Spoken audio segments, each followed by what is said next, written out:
पद्मकुंड दिगंबर तुला माहिती आहे व महात्मांची बसवसृष्टी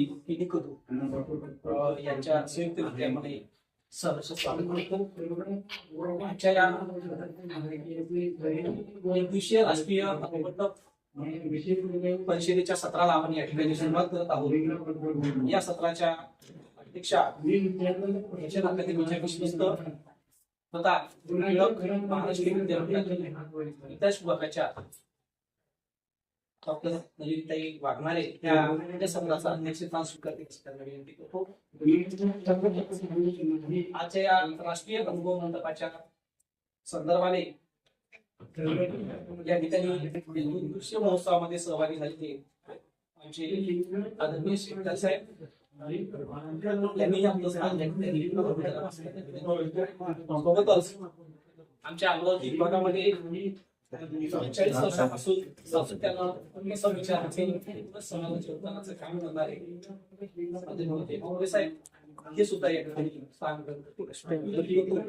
सोबतच या चळवळीच्या अनुषंगाने सातत्यानं वेगवेगळ्या वैचारिक योगदानासाठी सकारात्मक काम करणारे आमचे स्नेही मार्गदर्शक ते सुद्धा या ठिकाणी आपलं स्थान. आणि या सगळ्या घडामोडीमध्ये हे सगळं काही महाराष्ट्र, कर्नाटक, तेलंगणा आदी सर्व राज्यातील काम करणाऱ्या प्रमुख लोकांना प्रातिनिधिक स्वरूपात या ठिकाणी एकत्रित करण्याचं ज्यांना मोठं मनुष्य आपल्या खांद्यावर आणि एक नवीन ठिकाण उभं करण्याचे काम ज्यांनी आपल्या मार्गदर्शक सुद्धा स्थान करतील. आणि आपण सर्वांच्या माध्यमातून जे काही अकॅडमिक लेवलवरती राष्ट्रीय परिषदेच्या अनुषंगाने जे काही काम चालतं त्या पद्धतीच्या घडामोडी अकॅडमिशियन म्हणून काही गोष्टी महत्वाच्या असतात आणि एकीकडे अध्यात्माचं काम चालतं, एकीकडे समाजाच्या उत्थानाचं वेगवेगळ्या पद्धतीने काम चालतं आणि दुसरीकडे बुद्धिवाद्यांना बुद्धिवाद्याच्या पद्धतीने सुद्धा काम करावं लागतं. ते काय करतात हे सामान्यांना कळत नाही आणि सामान्य काय करतात हे बुद्धिवाद्याला फारसं घेणं देणं नाही. परंतु हे सातत्यानं चालतं. समाजाची जी वाटचाल आहे हे कुठेतरी विशिष्ट मार्गावरतीच्या सुचारू पद्धतीनं चालते, त्याच्यामध्ये बुद्धिवाद्याचा फार मोठा वाटा असतो. ते त्यांचं कर्तव्य असतं आणि बजावलं पाहिजे. आणि म्हणून आमचं सुद्धा त्या पद्धतीनं कर्तव्य आहे. बसवांचा विचार घेऊन चालत असताना समाज सुधारणेचा जो काही पाठ आहे त्याची जबाबदारी अनुषंगाने आमच्यावरती असल्यामुळे एक निसर्गाचं किंवा समाजाचं देणं म्हणून एक कर्तव्याचा भाग म्हणून आम्ही सुद्धा दायित्व निभावत असताना, ड्युटी करत असताना ड्युटी सोबतच हा जो पाठ आहे तो निभावला पाहिजे. हा कर्तव्याचा भाग म्हणून या ठिकाणी पाठ पाडावा लागते. आणि म्हणूनच बसवांच्या विचाराला सोबत घेऊन जात असताना समाजासाठी बसवांना कसे महत्वाचे आहे, राष्ट्रासाठी बसवांना कसे महत्वाचे आहे हे बुद्धिवाद्यांच्या लक्षात आणून देणं, सर्वसामान्य नवीन पिढीला या ठिकाणी बसवांच्या विचाराकडे आकृष्ट करणं सुद्धा आमचं काम आहे.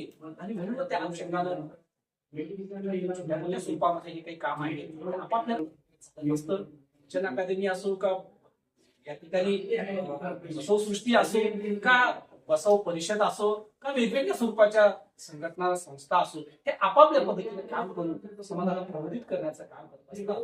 त्या अनुषंगानं एक या अनुभव परिषदेच्या माध्यमातून एखादी पुस्तिका बाहेर आली आणि या ठिकाणी रिसर्च पेपरचं वाचन व्हावं आणि ते अभ्यासात लेख जे आहे संकल्पना या ठिकाणी त्या अनुषंगाने या परिषदेचं आयोजन करण्यात आलेलं होतं. या परिषदेच्या अनुषंगाने पेपर वाचनाचा कार्यक्रम होणार आहे. विनंती करतो की आता तुम्ही सरांना आपला जो काही पेपर आहे तो 5 मिनिटात सादर करा. मध्ये 20 तारखेपर्यंत पेपर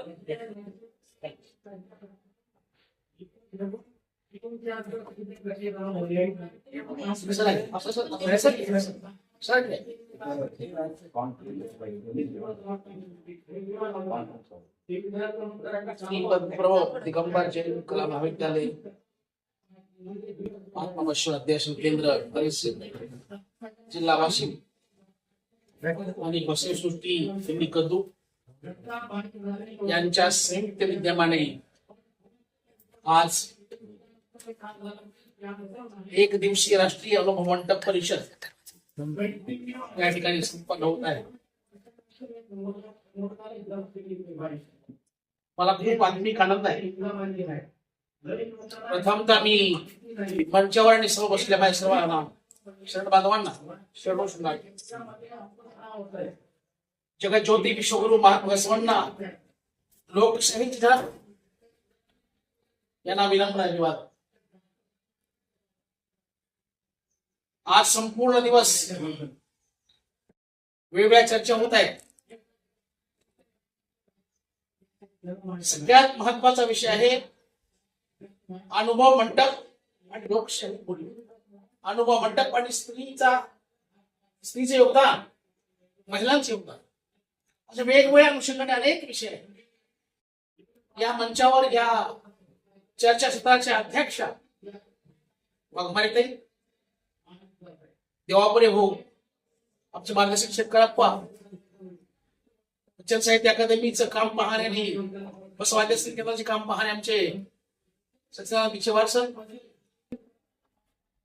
आणि एक मुलुक मैदानी तोफ म्हणून ज्यांच्याकडे मी पाहतोय, चिंतन, मनन, लेखन, व्याख्यान, वक्ता आणि उत्तम वक्ता, एक अष्टपैलू व्यक्तिमत्व. प्रत्येक सरळ सुद्धा भेटायचं, एक नाही 10 वेळ जायचं, रविवारी फोन बंद करून ठेवायचा, तिथला अभ्यास करायचा, तिथल्या लोककला काय आहे, लोकसंस्कृती काय आहे, लोकांना किती पद मुखातून त्यांच्या काय ऐकत नाही, एखाद्या शरण बांधवाबद्दल ते लिखाण करायचं, टिप्पण करायचं आणि त्याच्या माध्यमातून चिंतन करून लेखन करायचं, असे या चळवळीला बसव आंदोलन, बसव तत्वाला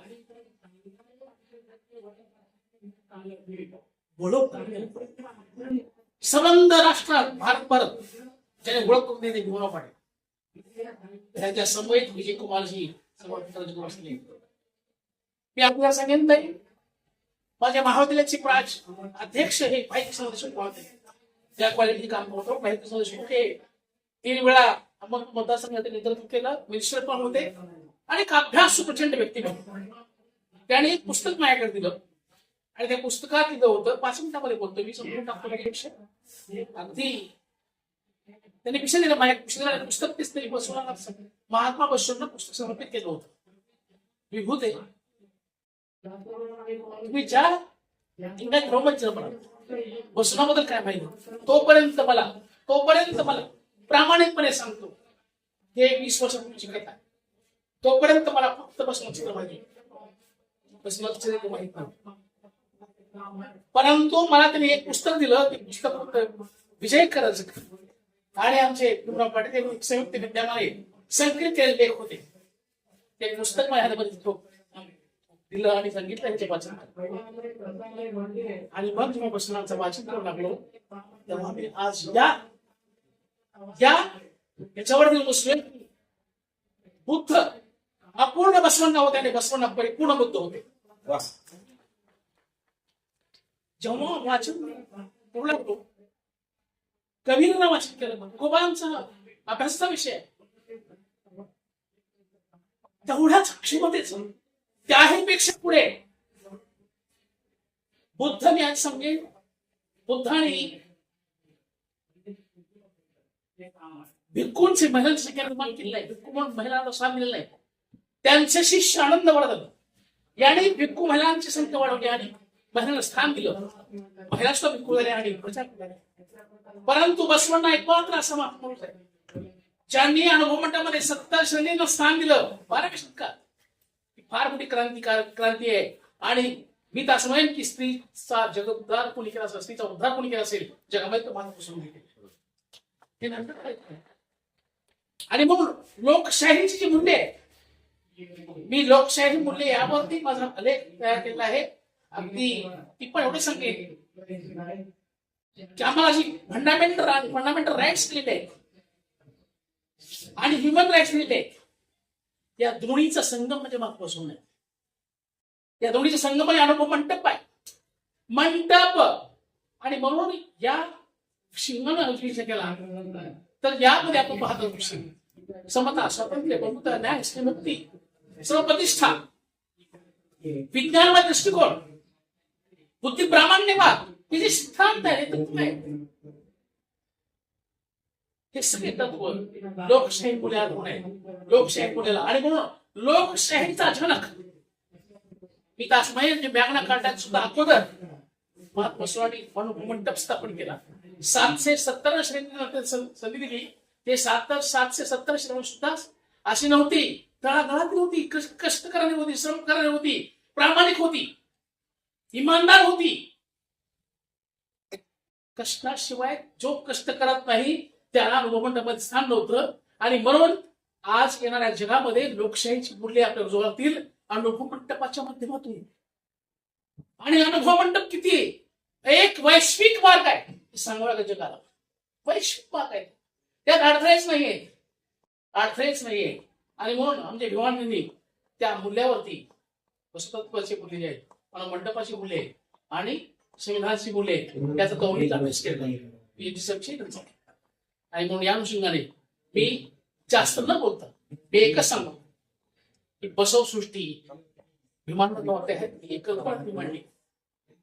यामध्ये त्या अभ्यासकाचा सत्ताच फार मोठा त्याग.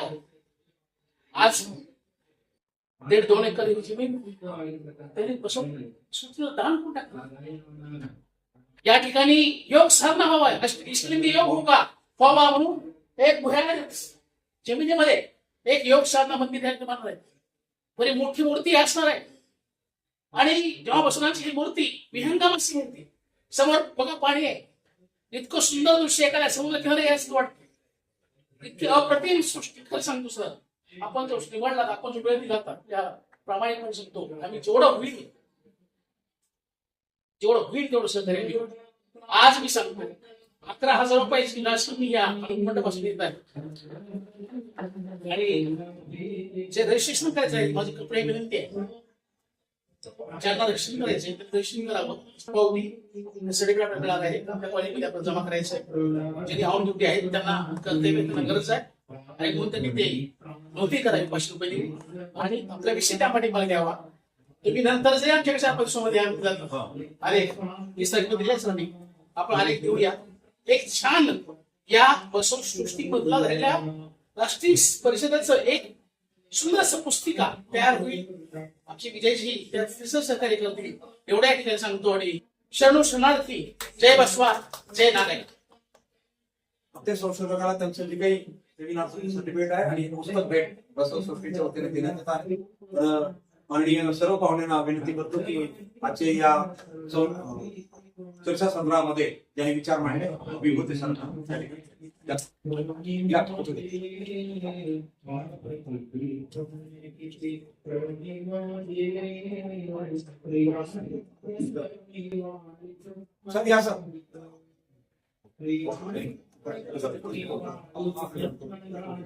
त्यानंतर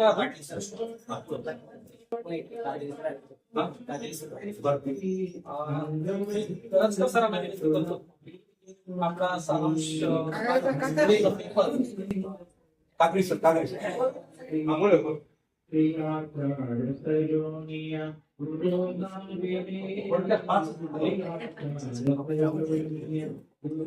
या ठिकाणी सर या सर आम्ही पण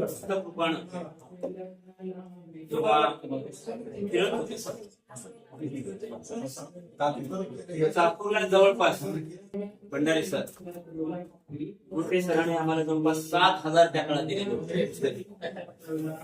पैसे जमा झाले की आम्हाला आणून द्यायचे. त्याच्यामुळे ही सगळी चळवळ पुढं प्रगतीगत होत आहे. या चर्चासत्राच्या अध्यक्ष आदरणीय वाघमारे मॅडम, मंचावर अतिशय मान्यवर अशा प्रकारचे लेखक उपस्थित आहे. सचिन विजय आहे.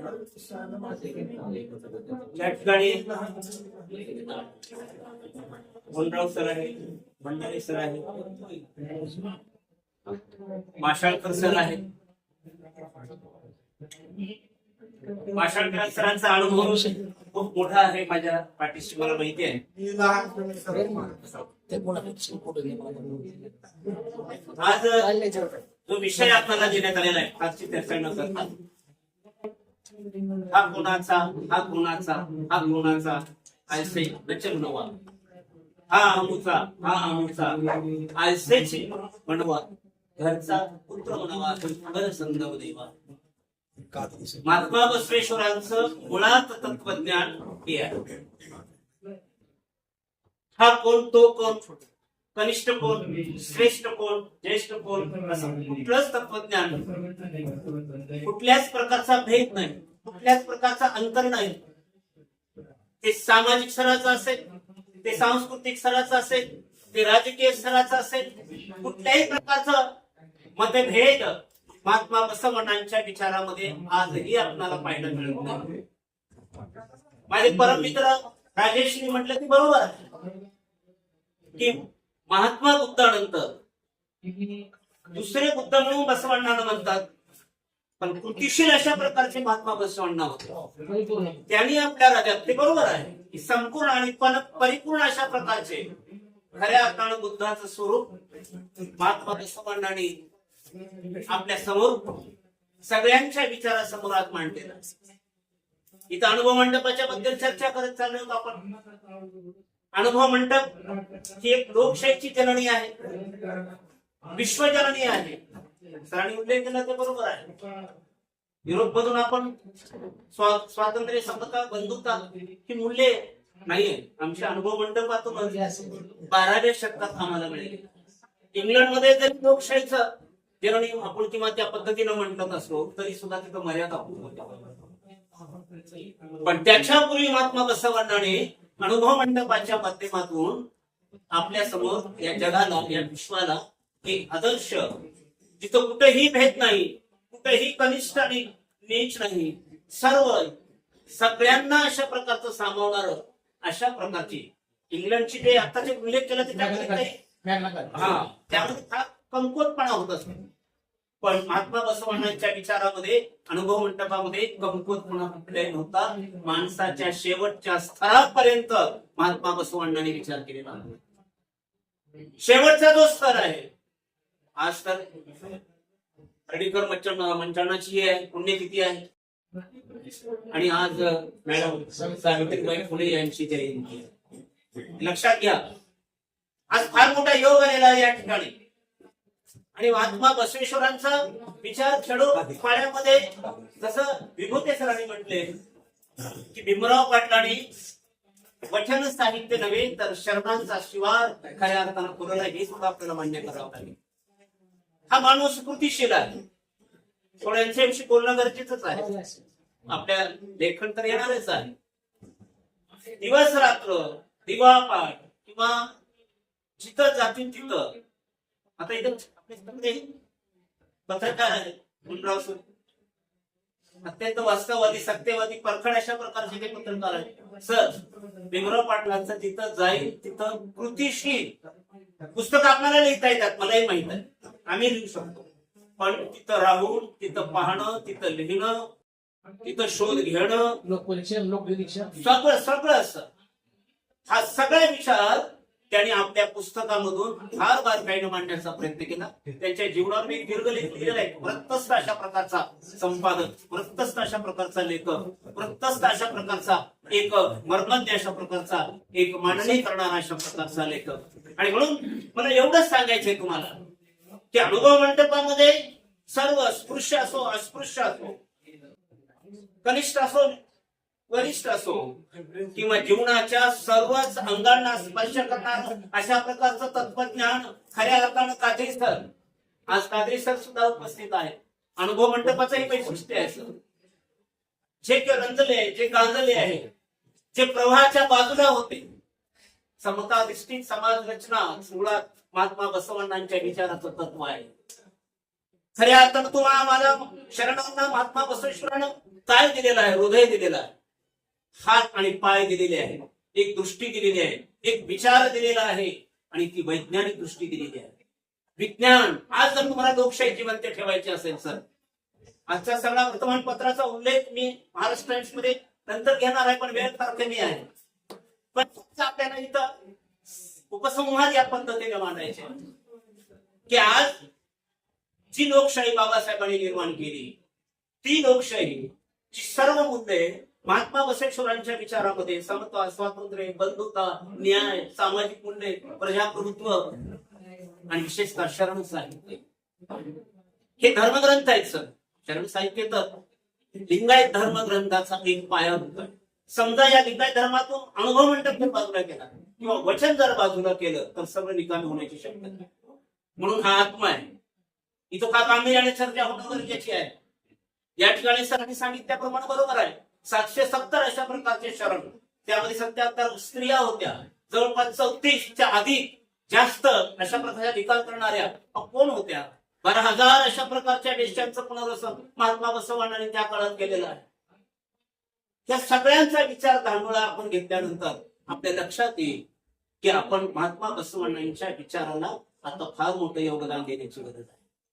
आज लोकशाही जिवंत ठेवायची असेल, काय जिवंत ठेवायचं असेल किंवा सगळे नीतिमूल्य जिवंत ठेवायचे असतील, आज माणूसच जिवंत ठेवायचा असेल, माणसावर आधारितच त्यांचं सगळं कार्य आहे. इथं जात भेद हे सगळं भेद विरहित अद्वैत अशा प्रकारचं तत्वज्ञान आहे. आणि म्हणून हे स्पर्श आहे आणि हे स्पर्श विचाराचा स्पर्श आहे, आचाराचा स्पर्श आहे. आणि म्हणून या सगळ्यांचा उच्चार आपण या अनुषंगाने आपल्या लेखामध्ये करणार आहोत. सरांनी म्हटलेलं बरोबर आहे. आपल्या बहिणीसाठीच त्यांनी वयाच्या 90व्या वर्षी ग्रहाचा त्याग करणारा जगातला पहिला अशा प्रकारचा विचारवंत, पहिला अशा प्रकारचा समाज सुधारक की आपल्या घरादारापासूनच ज्यांनी 90व्या वर्षी सर त्यांनी आपल्या घराचा त्याग करणारा अशा प्रकारचा विचारवंत. एवढंच नाही, इथं समता किंवा अनुभव मंडप माझ्या अध्यक्ष करण्यासाठी कोणाला करावं सर? आजचे लोकशाहीचं सगळं तंत्र पाहिल्यानंतर आजचे राजकारण सगळं पाहिलं, पण राजकारणाने महात्मा बसवांचा विचार आम्ही सतत सांगत असतो. त्यांना राजकारणात उतरायचंय, साध्या ग्रामपंचायतमध्ये जरी उतरायचं असेल तर महात्मा बसवांचा विचार करावा. नटू समाज, एक शूद्र समाज, अण्णम प्रभूंची निवड केली सर. ज्ञानांचा आचार संपन्न, ज्ञान संपन्न अण्णम प्रभूंची नियुक्ती केली. म्हणजे पहिल्या अनुभव मंडपाचे अध्यक्ष कोण आहेत तर एक अस्पृश्य. आरक्षण तर अलीकडे आलं सर राजेश. आरक्षणाचा कायदा, आरक्षणाच्या पुढं महात्मा बसवांना केव्हाच गेलेले होते. ज्याने आपल्या राज्यामध्ये सर प्रत्येकाला आरक्षण, प्रत्येकाला ज्याची जी आचारसंहिता होती, ज्याची जी नीतिमूल्यता होती. आणि म्हणून गेली 25 वर्षापासून आम्ही सगळेजण प्रयत्न करतो सर. सरांनी म्हटल्याने बरोबर आहे. जेव्हा आम्ही पहिलं पुस्तक काढलं होणार सर, योग करतो महात्मा बसवेश्वर, जेवढे मोहणी लोक होते लातूर मध्ये, मी नाव नाही सांगू शकतो, मला आश्चर्य वाटेल. बसवांना असे होते, बसवेश्वर असे होते. त्यावेळेस आम्हाला फक्त 12-13,000 पगार होता. त्या ग्रंथाचा खर्च होता राजेशजी 1,25,000. आम्हाला एका वक्त्यानं एक हुकूम दिला, जुबरे सर तुम्ही चालू धाडसानं मान लागला. लिंगायत धर्माचे संस्थापक महात्मा बसवांचा लेख बघायचा का नाही, नाहीतर कॉलेजवर तुमच्या मोर्चा येईल. घाबरलो ना. सीताराम पुजारी त्यावेळेस होते. कसं करायचं माझं सर होते. काय करायचं रात्रीतून म्हणजे उद्या जर तुम्ही ते लेख नाही बघत असता तर तुमच्या शाहू कॉलेजवर मोर्चा येईल. दोघांनी विचार केला. नवीन होतो आम्ही, आम्हाला फारसं काही माहित नव्हतं. तेवढं अभ्यास तर चालूच होता. नागोराव कुंभार सरांच्या घरी त्यांनी म्हटले संपादकीय फार मोठा लेख काम महाराष्ट्रात मराठवाड्यात हे पहिलं काम आहे, तुम्ही घाबरू नका. आपण तिथे एक नोट लिहू शकतो, आम्ही संपादक या नात्याने लिहू शकतो, हे माहिती कोर्टाचं. पण तरी सुद्धा आम्ही घाबरतो. आणि शेवटी एका कागदाच्या टप्प्यावर रात्रंदिवस झोपून तो ग्रंथ तयार केला. ग्रंथ 750 त्या एका ग्रंथामुळे किती मोठा प्रचार झाला आता राजेशने सांगितलं. खूप म्हणजे एवढंच नाही सर, आता मुद्दाम सांगतो, सोनिया गांधीच्या हातात सुद्धा तो ग्रंथ चाकोराच्या मागे आल्या तेव्हा त्यावेळेस सुशील कुमार शिंदे हे राज्यपाल होते. त्यांना मी फोन केला त्यांना फोन केल्यावर त्यांनी असं असं सर काम करू लागलो. तर म्हटलं काही घर वगैरे कोणते मागतील वगैरे ते काय ते तुमची प्रस्तावना पाहिजे कसं एवढं मागणार तुम्ही बसवेश्वर, आणखी काही मागा पण आम्ही नाही मागतो. आज हे सगळं उभा झालेलं आहे हा फार मोठा त्याग आहे, मान्यच करावं लागेल. आणि म्हणून बसवांची जी काही संकल्पना समता, स्वातंत्र्य, बंधुता, न्याय ही सामाजिक मूल्ये तर 12व्या शतकातच महात्मा बसवांनी पूर्णत्वाला नेलेली आहे. नागदेव कांबळेंचं उदाहरण आपल्याला माहित आहे. नागदेव कांबळेंच्या घरी जाऊन बसवांनी जेवण, नंतर तेच परिणाम पुढं महाराष्ट्रात शाहू फुले आंबेडकरांवर झाला. गंगाराम कांबळेंना त्यांनी चहाची टपरी टाकून स्वतः शाहू महाराजांनी चहा केला. आमच्या बसवांना त्यांच्या घरी नागदेव कांबळेंच्या घरी केव्हा जाऊन जेवण करून आले. त्यावेळेस जे राजा बिज्जलाच्या दरबारामध्ये वादंग माजला त्यावेळेस बसवांनी दिलेले उत्तर तुम्ही ऐका. आणि म्हणून आज जगाच्या पातळीवर जर आपण ह्या विचारपीठाची जर विचार करत असू तर आज आम्हाला तारणारा कोणता अशा प्रकारचं मूल्य असेल तर महात्मा बसवेश्वरांच्या संपूर्ण तत्वज्ञानाचा आपल्याला तारक आपल्याला उपयुक्त अशा प्रकारचा आहे. कारण या चित्रकथा खूप मोठी आहे सर, आपल्याला वेळ नाही. सरांनी एक संमेलन घेतलं, त्या संमेलनामध्ये खूप कथा मी सांगणार आहे. पण लक्षात घ्या, महात्मा बसवांना जेव्हा लहान होते तेव्हा लहान असताना सलुंड्यासोबत खेळायला गेले आणि जात असताना एका तळ्यामध्ये विहिरीमध्ये एक मुलगा पडल्यानंतर त्याला पळायला कुणी तयार नव्हतं आणि बसवांनी त्यात उडी घेतली. व्यंकुदळे सरांच्या पुस्तकातला संदर्भ आणि त्या मुलाला पाळले. त्यावेळेस चर्चा सुरू, आजीबाईने डोक्याला हात मारून घेतले. सगळ्या घरात चर्चा झाली, अरे तू कोणाला उचललास? एका अस्पृश्य मुलाला. कसे हो, तो अस्पृश्य आहे, तो जातीबाहेरचा आहे. आणि तिथून महात्मा बसवेश्वरांच्या एखाद्या विचारसरणीला खऱ्या अर्थानं एक क्लृप्ती मिळाली, सुरू झालं तिथून खऱ्या अर्थाने. 9व्या वर्षी महात्मा बसवांनी जेव्हा आपल्या बहिणीच्या एका उपनयन संस्काराच्या वेळेस जेव्हा गृहत्याग केला तेव्हापासून लक्षात फार मोठा विचार आहे. जवळपास 27 वर्ष, बरोबर अनुभव मंडपात 27 वर्ष महात्मा बसवांनी चालू. काय आदरातिथ्य होते, आजची पार्लमेंट बघा आणि आजचं त्या काळात अनुभव मंडपात असेल. हे देवालय आहे, मस्तके सुवर्ण कलश आहे, हात पाय, ही कशाची संकल्पना आहे? ज्ञान तुमच्याकडे आहे, तुम्ही समर्थवन आहात, हात पाय त्यांनी सांगितलेलं आहे. हे देवालय, ही संकल्पना किती व्यापक स्वरूपाची आहे. काय कमी पाहिजे, लोक काम करायला तयार नाही थांबले. कन्नड साहित्याला बुकर पुरस्कार किती वेळेस मिळाला, मराठी साहित्याला आणखी मिळाला. याच्या महाराष्ट्र टाइम्स मध्ये अग्रलेख आलाय सर, कालच्या महाराष्ट्र साहित्य संमेलनाबद्दल सगळा वृत्तांत आलेला आहे. कन्नडला इतके पुरस्कार आम्हाला का नाही, कुठं आम्ही जात मराठी. आता आम्ही मराठी साहित्य असल्यामुळे कारण कन्नडला महात्मा बसवांनी जी निर्मिती केलेली होती वचन साहित्याची, तिथून आपल्याला शोध घ्यावा लागेल. भंडारी समृद्ध झालं. आज जवळपास 99,000 शेतकऱ्यांच्या आत्महत्याचा एक वृत्तांत आज महाराष्ट्र टाइम्स मध्ये आलेला आहे, की कोण आपल्या विश्वास पाटलांच्या भाषणामध्ये मांडलेला आहे. काय अवस्था अशी झालेली आहे. आज सगळीच प्रगती झाली आहे ना, सगळीकडेच आहे. माणूस अस्थिर आहे, माणूस अशांत आहे, माणूस अविश्वासू आहे. का समजा मिळाली? आम्ही कुठून तरी कोणातरी विचारापासून दूर चालली जाऊ. दुर्दैवाने महात्मा बसवेश्वरांच्या विचारापासून आम्ही जर दूर चाललो तर येणारं संकट निश्चितच नाटळ आहे. आणि म्हणून गांभीर्याने विचार करणं गरजेचे आहे. आणि म्हणून बसवांना बसव युग म्हटलेलं होतं, समता युग म्हटलेलं होतं. आणि म्हणून अशा प्रकारचा विवेकवाद, अशा प्रकारचा एकूण माणसाबद्दल मंडपाबद्दल आपल्या भूमिकेच्या सविस्तर अशा प्रकारचं आम्ही लेखच देणार आहोत. त्यामुळे त्याची काही फार हे नाही. पण लक्षात घ्या, स्वर्ग नरकाच्या कल्पना सुद्धा आचारावे गुरु आणि अनाचारावे नरक, इथले स्वर्ग इथले नरक, इथंच आहे. नरक बनवायचं का? या महात्मा बसवांना आणि या प्रथमी तलाला स्वर्गाची प्रतिमा दिलेली आहे. ती कोण्या दृष्टिकोनातून, त्याचा विचार सुद्धा आपल्याला त्यांच्या तत्वज्ञानातून करावा लागेल. निश्चितच या प्रतिमेला स्वर्ग आपण निर्माण करू शकतो, निश्चितच. आज जी भेदाभेद निर्माण झालेली आहे, जी अस्थिरता निर्माण झालेली आहे, जी एक वेगळीच अशा प्रकारची अस्वस्थता निर्माण झालेली आहे. कादरी सर, वर्तमान आजही अस्वस्थ आहे, 100% अस्वस्थ आहे. सर्व का अस्वस्थ झालेला आहे वर्तमान? होनराव सर, आम्ही पुन्हा पासून दूर चाललेलो आहोत. म्हणून मला एवढंच तुम्हाला सांगायचं लेख वरती पुस्तक तर येणारच आहे. आता राजेशने सांगितल्याप्रमाणे विस्ताराने आम्ही त्याची मांडणी करणार आहोत. आपल्या घरी सर्वात मोठा ग्रंथ महात्मा बसवांनाचा ठेवा तरच कळेल आपल्याला, नाही तर कळणार नाही. माझी आणि महाराष्ट्राची ओळख नव्हती. मी जेव्हा हवकी स्वामीला गट्टा घेऊन गेलो तेव्हा त्यांनी मला जीव घातलं. तरी म्हणतात, "तू कुठून आलात लातूर?"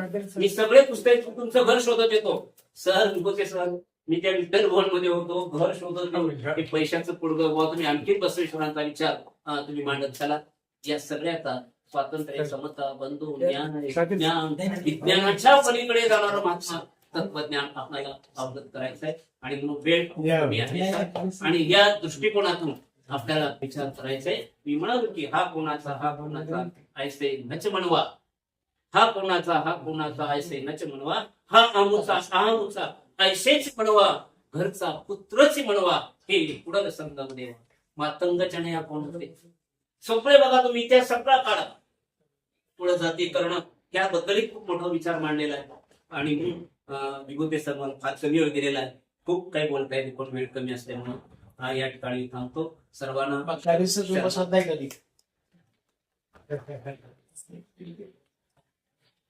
कधी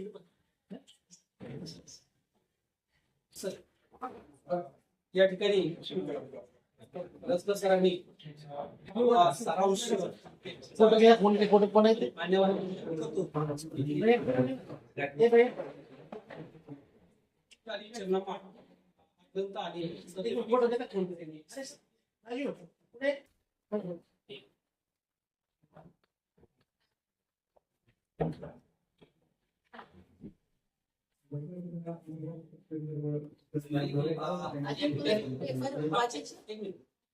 या ठिकाणी आदरणीय माशाळकर सर, आदरणीय कादरी सर व सर्व मान्यवरांचे मी या ठिकाणी स्वागत करतो. आणि पेपर वाचनाच्या संदर्भात जो काही सारांश आपल्याला सादर करायचा आहे यासाठी सर आपला सारांश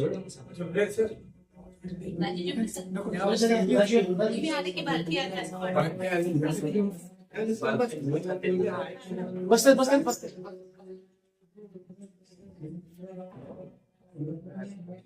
एक दिवसीय राष्ट्रीय अनुभव परिषदेचे सन्माननीय सर्वेसर्वा त्यांच्या महत् संकल्पनेतून हे बसवपीठ जे या परिसरामध्ये उभं राहिलेलं आहे प्राध्यापक पाटील सर, त्याचबरोबर आजच्या कार्यक्रमाच्या अध्यक्षा आदरणीय वाघमारेताई यांच्याकडे पाहून आम्ही त्यांच्या शिकवते असायलाही अलीकडे शिकलोय. आदरणीय माननीय काळे साहेब, तसं आज ते कार्य फार मोठं वाटणार आहे, पण त्या काळामध्ये ज्या काळात आज आंतरजातीय विवाह काल परवा नांदेडला झाला की अगदी त्या मुलाच्या घरात घुसून त्याचा खून करण्यात आला. ही घटना आज एवढी तीव्र आहे, 12व्या शतकामध्ये त्याची परिसीमा काय असेल.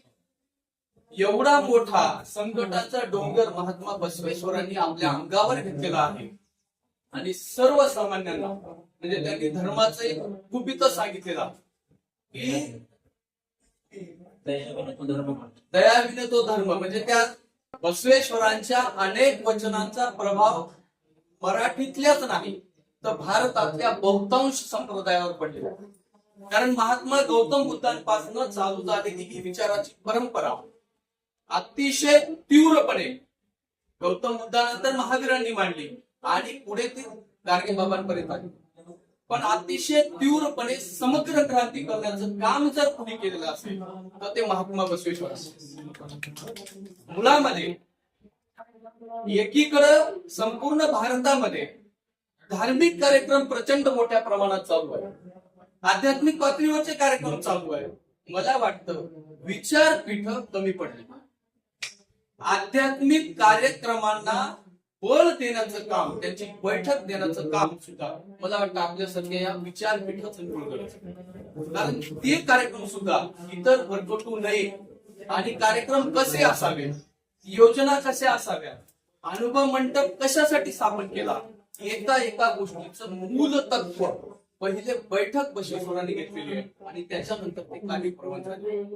मुळामध्ये अगदी मी काही फक्त मुद्दे सांगत चाललोय अगदी स्पष्टपणाने की 12व्या शतकामध्ये अनेक सिद्धांताचे जनक महात्मा बसवेश्वर आहेत.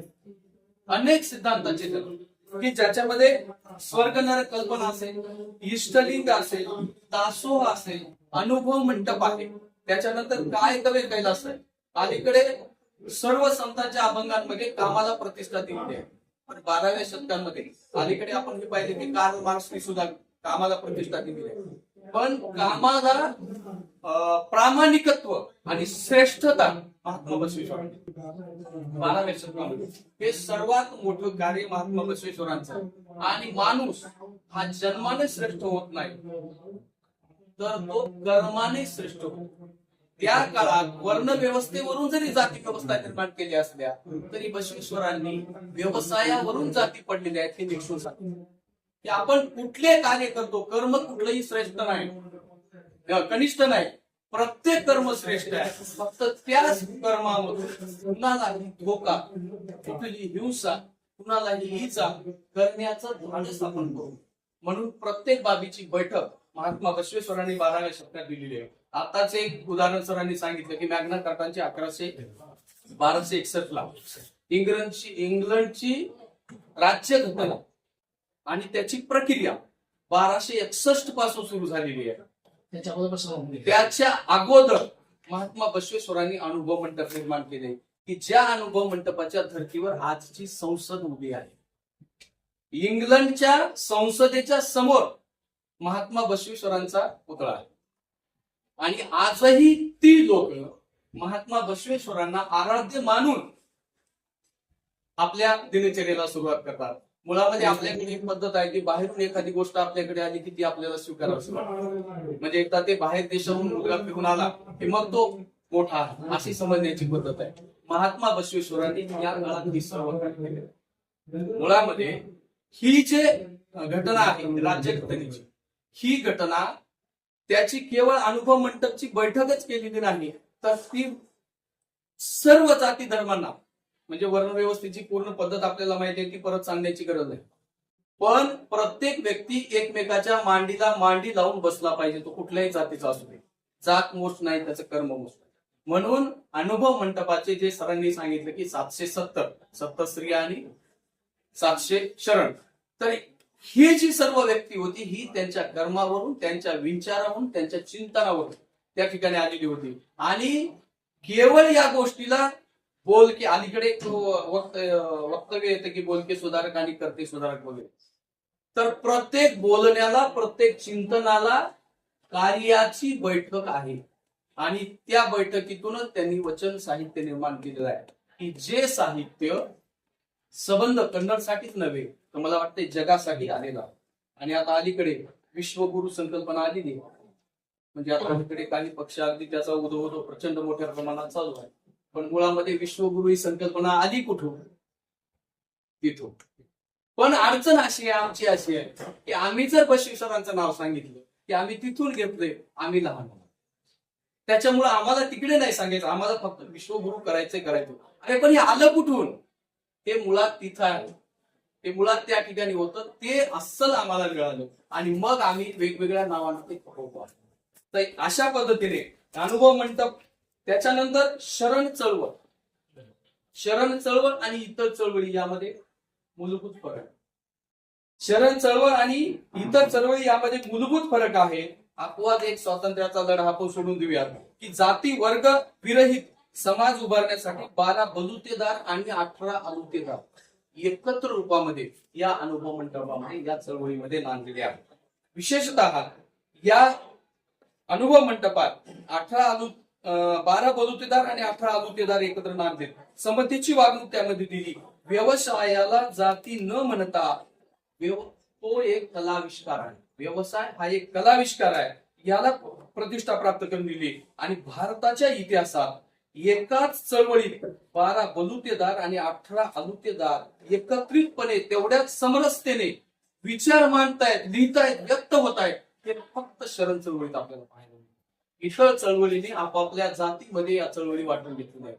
पण बसव चळवळ, शरण चळवळ ही एकमेव चळवळ अशी आहे की ज्या चळवळीनं सबंध जगाला एक नवीन संदेश दिलेला आहे. अधिक बऱ्याच गोष्टी आहेत, पण अधिक न मांडता परत एकदा अनुभव मंडप या बाबीवरती येतो की आदर्श संसदीय लोकप्रणाली समग्र समाज क्रांतीचे केंद्र वचन वाङ्मयाचे एकमेव ठिकाण की ज्यातनं मुळामध्ये जसं मराठीमध्ये संस्कृतला प्राधान्य होतं आणि प्राकृत सर्वसामान्यांची भाषा अशी होती, तसं तिथं सुद्धा प्रमाण करणं तिथं प्राधान्य, परंतु बसवांनी लोकभाषेला प्राधान्य आणि त्यातून वचन वाङ्मय निर्मिती केली. इंग्लंडची संसद 1295 मॉडेल पार्लिमेंट निर्माण झाली, पण त्याच्यापूर्वी बसवांनी अगदी विस्मयकारकरित्या या संसदेचा पाया रचला. परिवर्तनवादी विचारांच्या अभिव्यक्ती स्वातंत्र्याचे विचार अगदी पक्के केले आणि हे केंद्र म्हणजे लोक चळवळीचं सर्वात मोठं केंद्र की अगदी त्यामध्ये काश्मीर पासून सर्व राज्यांमध्ये अनुयायी पूर्ण दक्षिण भारत, त्यातलं एक उदाहरण तर सांगितलं जातं की काश्मीर मधला एक राजा महादेव तो तिथं येतो आणि अगदी शिष्यत्व स्वीकारतो आणि विचार मांडायला होतो. म्हणजे अनुपती पत्नी दोघेही म्हणजे राजसुख भोगलेले व्यक्ती अनुभव मंडपात येतात आणि शरण घेऊन जातात. म्हणजे एवढं मोठं कार्य महात्मा बसवांचं आहे. इतर बरेचसे सिद्धांत दिलेले आहेत, काय करे कैलास आहे. काही विचारवंतांच्या जेव्हा आपण अलीकडे विचार पाहायला लागतो की त्याच्यामध्ये स्वर्ग नरक कल्पना सरांनी सांगितलं, त्यावर अधिक भाष्य करण्याची आवश्यकता नाही. त्याच्यानंतर नेम्सफील्ड नावाचा एक शास्त्रज्ञ आहे, नेस्फील्ड, तर त्यांनी एक सांगितलं की व्यवसायावरून जाती पडल्या. हे कधी सांगितलं? अलीकडच्या काळात. आणि अनेक विचारून त्याला कोट करता येईल, पण ते कोट करत असताना हे पण सांगायला पाहिजे की त्यांच्या पूर्वी महात्मा बसवेश्वरांनी सुद्धा हे सांगितलं. त्याच्या खाली हे एक कोटेशन यायला पाहिजे की लोखंड तापविणारा झाला लोहार हे अगदी कवन, हे वचन आपण सर्वांना पाठायचं आहे. त्याच्यानंतर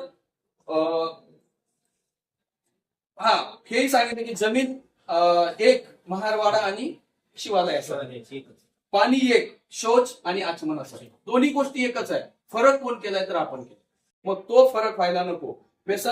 व्यसनासंबंधात आहे, अनेक बाबी त्यांच्या दिलेल्या आहेत. ते फक्त अगदी समारोपाकडे येतो आणि त्यांचा प्रभाव मराठी साहित्यावर मोठ्या प्रमाणामध्ये दिसून येतो की बसवेश्वरांची जी मूळ प्रवृत्ती आहे, परखड स्पष्ट वक्तेपणा, हा जसाच्या तसा संत तुकोबांनी उचलला. अनेक वचनांचं आपल्याकडे सरजू काटकर यांचं एक पुस्तक आहे की ज्याच्यामध्ये महात्मा बसवांना आणि इतर सर्व विचारवंत यांच्यात साम्य असेल की हे जे विचार अलीकडे आलेले आहेत हे सर्व विचार यापूर्वी सुद्धा आलेले आहेत. एवढंच नाही, केवळ संत परंपरेवरच नाही, तर मराठीमध्ये एक नाटक आहे संगीत शारदा.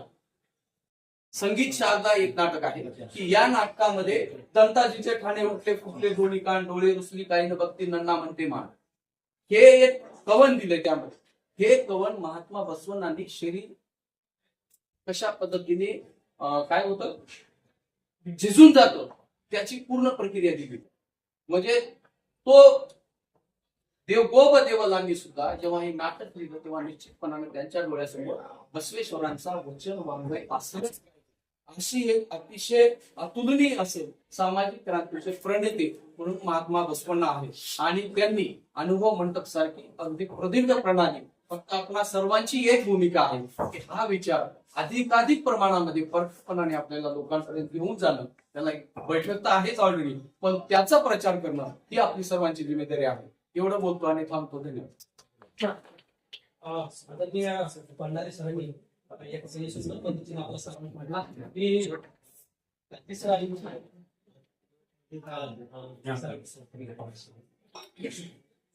जे मित्रही आहेत आणि मराठवाडा साहित्य परिषद शाखेचे सभासद आहेत. मला एक प्रश्न पडला, मी या गावचा जावई पण आहे, त्याच्यामुळे मी पाटील सरांना नाही म्हणालो की मला जावई म्हणून बोलत आहे का विचार मांडण्यासाठी बोलत आहे. त्यांनी होत आहे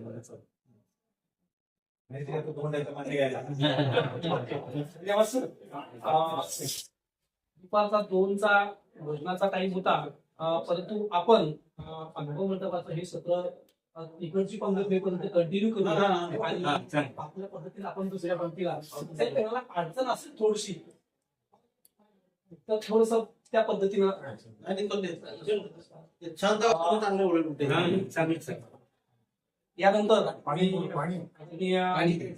कोंडराव सरांना विनंती करतो की 5 मिनिटांमध्ये आपल्या संशोधन सारांश आहे विषय आम्हाला मंडळ परिषद यांच्यावर असलेले सर्व अनुभव श्रेष्ठ असलेले मंडळ आता आपण बसवेश्वरांच्या विचारावर चिंतन करण्यासाठी ही परिषद बोलवली आहे. लागते काही सर आहेत आणि आमचे ढेबरे सरांनी बसवेश्वरांच्या विचारामध्ये 2 भाग आहेत. एक तर आपण क्षेत्रस्थळ आणि अष्टवर्ण हे जे सांगतो ते आध्यात्मिक पारलौकिक कल्पना आहे असं मी सांगितलं होतं. पण ढेबरे सरांनी त्याची करून भारतमध्ये अतिशय सुंदर अशी मांडणी केलेली आहे ज्याला परिवर्तनाची आणि प्रबोधनाची काट आहे ती आपण समजून घेतली पाहिजे. आणि बसवेश्वरांच्या वचन साहित्यामध्ये दुसरा तो भाग आहे पंचचार आणि मग कायक आणि दासोह त्या गोष्टी परिवर्तनासाठी आवश्यक असलेल्या क्रांतीसाठी आवश्यक असलेल्या आणि हे आपण समजून घेतलं पाहिजे. प्लेटोने आदर्श राज्याची कल्पना मांडताना 2 गोष्टी सांगितल्या चारित्र्यवान माणसाला भ्रष्ट करणारा म्हणून कांता आणि कांचन. स्त्री आणि संपत्तीपासून त्यांना दूर ठेवलं तरच चारित्र्यवान व्यक्ती निर्माण होऊ शकतो असं त्यांनी मांडलं. बसवेश्वरांनी तोच धागा करून एक समताधिष्ठित समाज निर्माण करायचा असेल तर या समाजाला लागलेली 2 कलंक आहेत. एक आहे राज्यकर्त्यांचा स्वार्थ, तो आपल्याला दूर करता आला पाहिजे. आता जर आपण राजकारण जर पाहिलं तर आपल्याला असं दिसेल आता नगरपालिकेची निवडणूक वगैरे चालू आहेत आणि यामध्ये फक्त निकष प्रत्येक पक्षाचा मग तो भाजप असेल कुठलाही असेल तर निकष काय आहे तर निवडून येण्याची क्षमता, त्याच्याकडे असलेला पैसा, सामदाम, दंड, भेद, त्या सगळ्या गोष्टी ज्या व्यक्तीकडे आहेत तो व्यक्ती राजकारणामध्ये अग्रेसर होताना आपल्याला दिसतो आहे. आणि मग या पार्श्वभूमीवर हे अनुभव मंडप काय आहे? 12व्या शतकात जे अनुभव मंडप सांगितलं गेला आणि त्यांनी दुसरा जो समाजाचा अडसर सांगितलेला आहे ती आहे अंधश्रद्धा. आणि यासाठी आपण पाहतो की दाभोळकरांनी, गौरी लंकेशनी आपलं बलिदान दिलेलं आहे तरी आपला समाज प्रचंड धर्मांत झालेला आहे. बसव अनुयायांना सुद्धा असं वाटते आहे की आमचं भगव वस्त्र आणि राम मंदिरामधला नेता चौकीदार म्हणजे आमचा आदर्श दैवत आहे असं वाटत असेल तर ते अत्यंत चुकीचं आहे.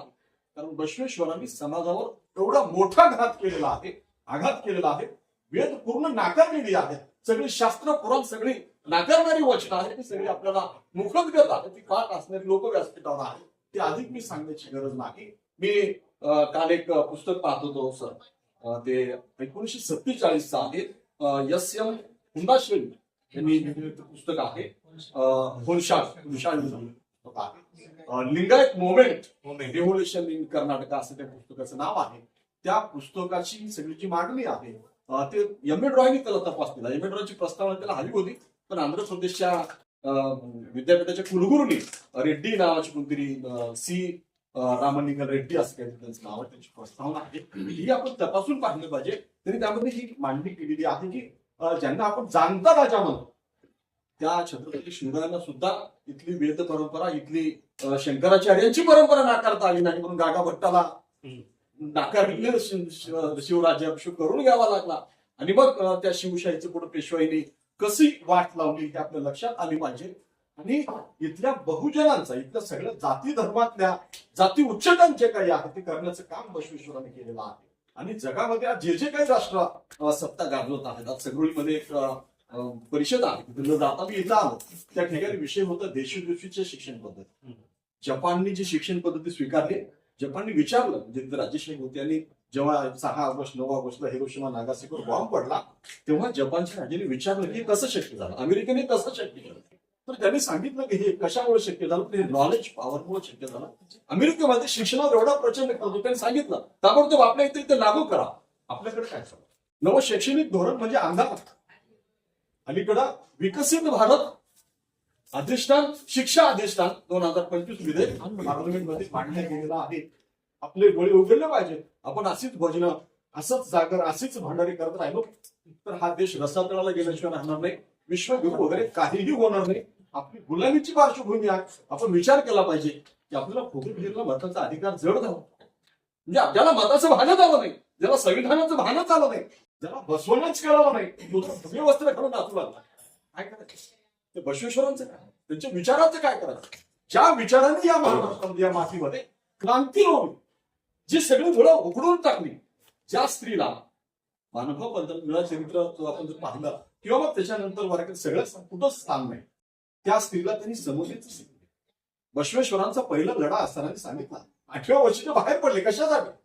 स्वतःच्या हक्कासाठी नाही, माझ्या हक्काची बंद झाली पाहिजे, माझी हक्क माझ्यापेक्षा मोठी आहे, स्त्री स्वातंत्र्यासाठी. अलीकडच्या फेमिनिझमच्या गव्हर्नमेंट सुद्धा काय म्हणतात, स्त्री स्वातंत्र्य काय म्हणतात, पण बसवेश्वरांनी सांगितलं की तिला स्त्री म्हणून नाही, कारण व्यक्ती म्हणून त्याला अधिकार मिळत नसतात, पुरुष म्हणून त्याला अधिकार मिळत नसतात, तर त्याला माणूस म्हणून अधिकार मिळतात.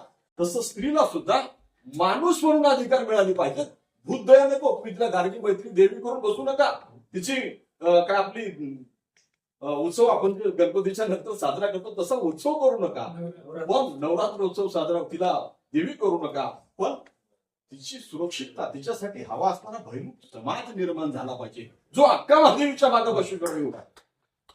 श्री शैलमने गेल्यानंतर आपण त्याच्यातून जेव्हा अक्का महादेवीची सगळं हे पाहतो, आता वैद्य महाराजांचा उल्लेख निघाला, त्यांच्या पत्नीचं नाव महादेवी आहे. ती असं म्हणते की आपल्या पतीला जे किती चारित्र्य निर्माण करायचे लक्षात घ्या तुम्ही, की तो जे सांगतो की मी हे अनुभव मंडप लक्षात घेऊन राज्य वैभव सोडून मी इथं आलो आणि मुळी विकायला लागलो, तर ती म्हणते हा सुद्धा अहंकार आहे, हा गर्व आहे.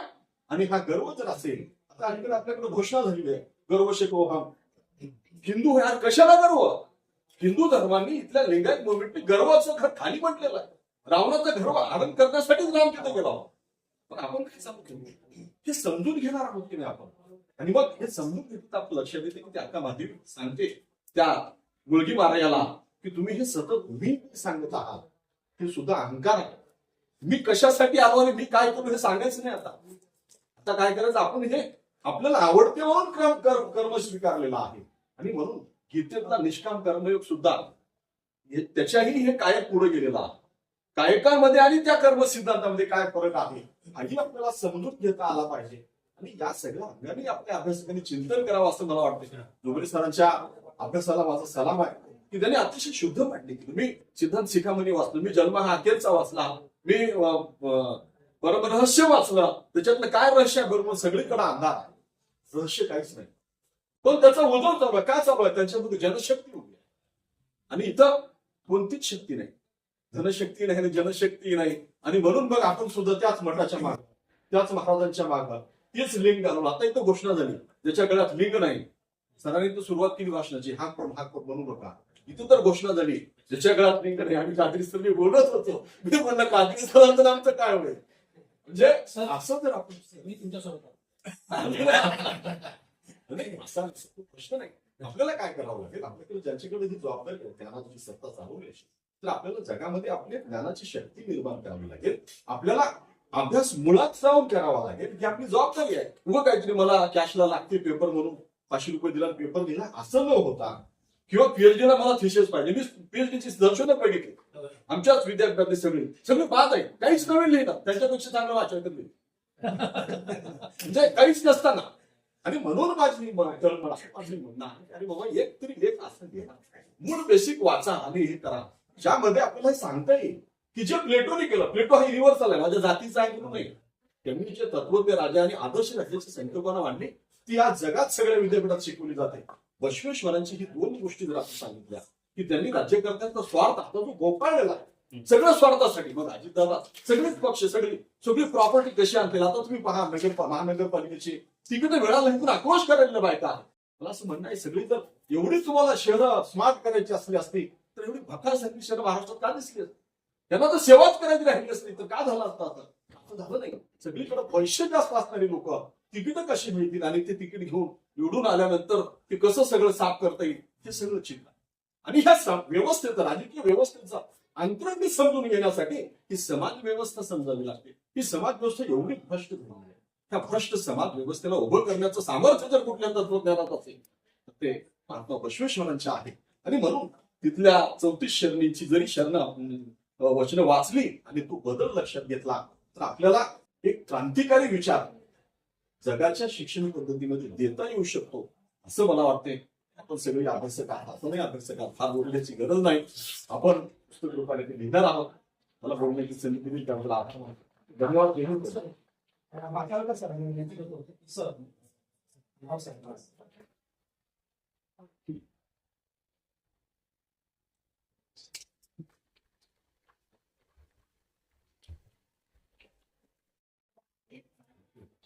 यानंतर अगदी वेळेचं बंधन लक्षात ठेवून मी तंजावर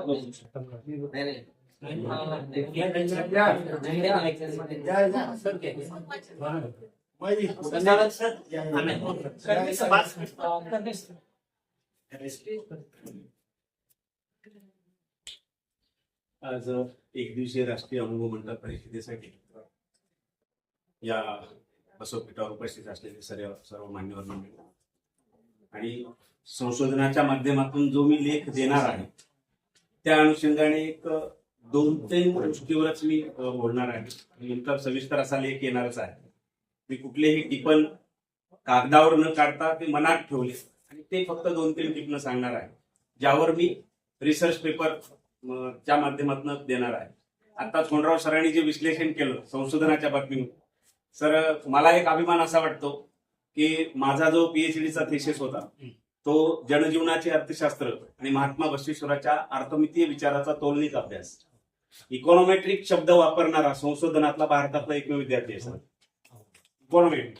इकॉनॉमिक्सवर संशोधन झालं, परंतु त्याच्या पुढची जी सुधारित आवृत्ती आहे आमच्या इकॉनॉमिक्समध्ये, इकॉनॉमेट्रिक्स हा शब्द मी बसवण्णाच्या संशोधनामध्ये लावलेला आहे. आणि ते सगळं संशोधन करत असताना मला ज्या काही गोष्टी समजल्या त्यातनं एक महत्वाचा खेदजनक असा आहे की महात्मा बसवण्णाच्या बालपणावर फार बोलल्या जात नाही. महात्मा बसवण्णाच्या घराने जो त्याग केला, कारण एखादा महापुरुष घडत असताना असाच घडत नाही, त्याच्या पाठीमागं कोणीतरी त्याग करणारी शक्ती असते. जरी अक्का नागाई सोबत जरी आपण महात्मा बसवण्णाचा त्याग सांगत असलो तरी मला सांगायला त्याहीपेक्षा अत्यंत अभिमान असा वाटतो की महात्मा बसवण्णाच्या आई वडिला एवढा त्याग या भारताच्या भूमीमध्ये कुणीच केलेला नाही. म्हणून आम्हाला जोपर्यंत मादिराज आणि मादलिंबिकेचा त्याग समजणार नाही तोपर्यंत आम्हाला पुन्हा एकदा बसवण्णाच्या विचाराचे वारसदार निर्माणच करता येणार नाही. आणि मी जेव्हा वाचनातल्या ह्याच्यातनं एक मुद्दा निश्चित लक्षात आला आणि माझा संशोधनाचा तो प्रमुख मुद्दा असेल येणाऱ्या काळामध्ये की आम्हाला असा इतिहास सांगितला गेला की 9व्या वर्षी महात्मा बसवण्णांनी मुंज नाकारली आणि मुंज नाकारून ते कुडल संगमला आले. पण 2 इतिहास अतिशय महत्वाचे आहेत सर त्याच्यामध्ये. पहिला इतिहास असा आहे की महात्मा बसवण्णा जरी घर सोडले तरी घर सोडण्यापूर्वी त्यांच्याच आई वडिलाला तिथल्या धर्मव्यवस्थेनं अक्षरशः वाहत्या नदीच्या पाण्यामध्ये जलसमाधी घेण्याचा आदेश दिला आणि तो पाळला त्यांनी.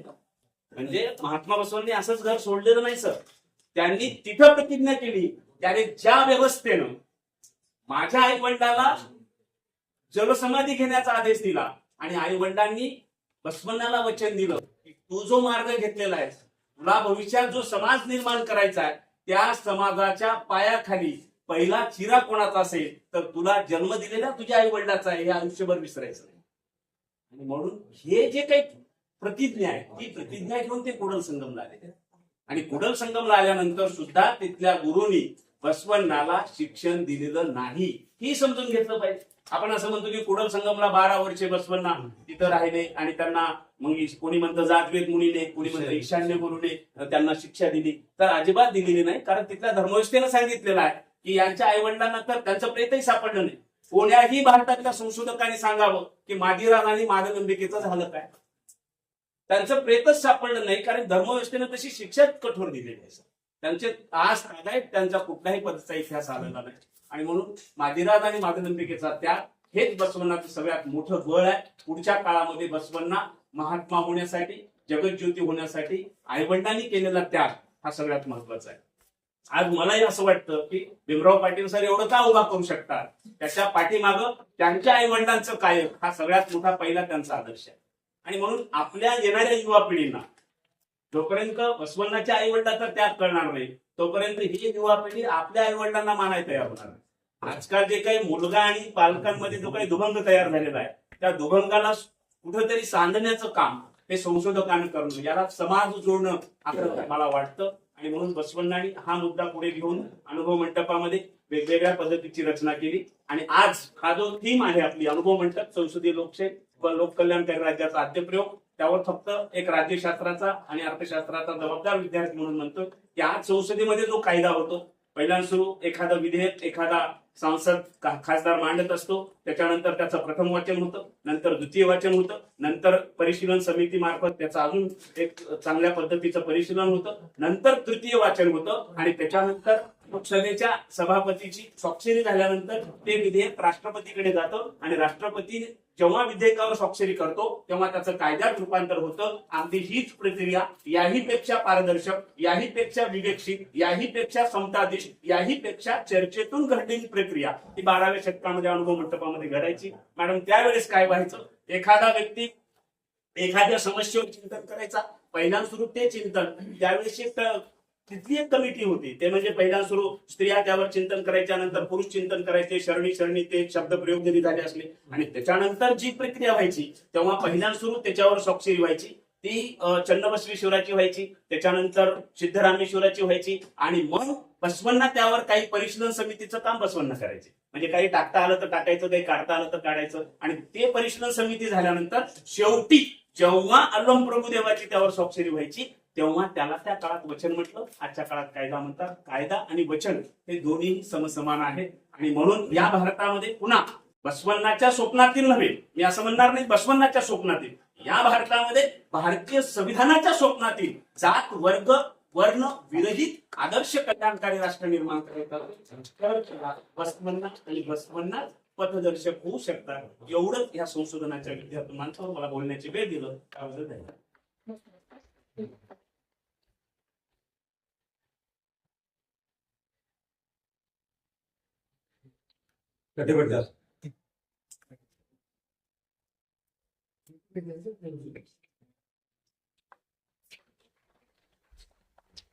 प्रातिनिधिक स्वरूपात आपण या ठिकाणी या राष्ट्रीय अनुभव मंडप परिषदेच्या अनुषंगाने पेपर वाचन आणि त्याचा सारांश या ठिकाणी घेत आहोत. आपल्यापैकी जवळपास सारांश रूपाने मांडणीचा जो काही पाठ आहे तो संपलाय. मान्यवराकडे मी या ठिकाणी ओळखतोय की राजीभाऊ प्रेरणा व्यक्त करतो की पेपर पेपर पेपर 2 मिनिटं राजीभाऊ पेपरचा सारांश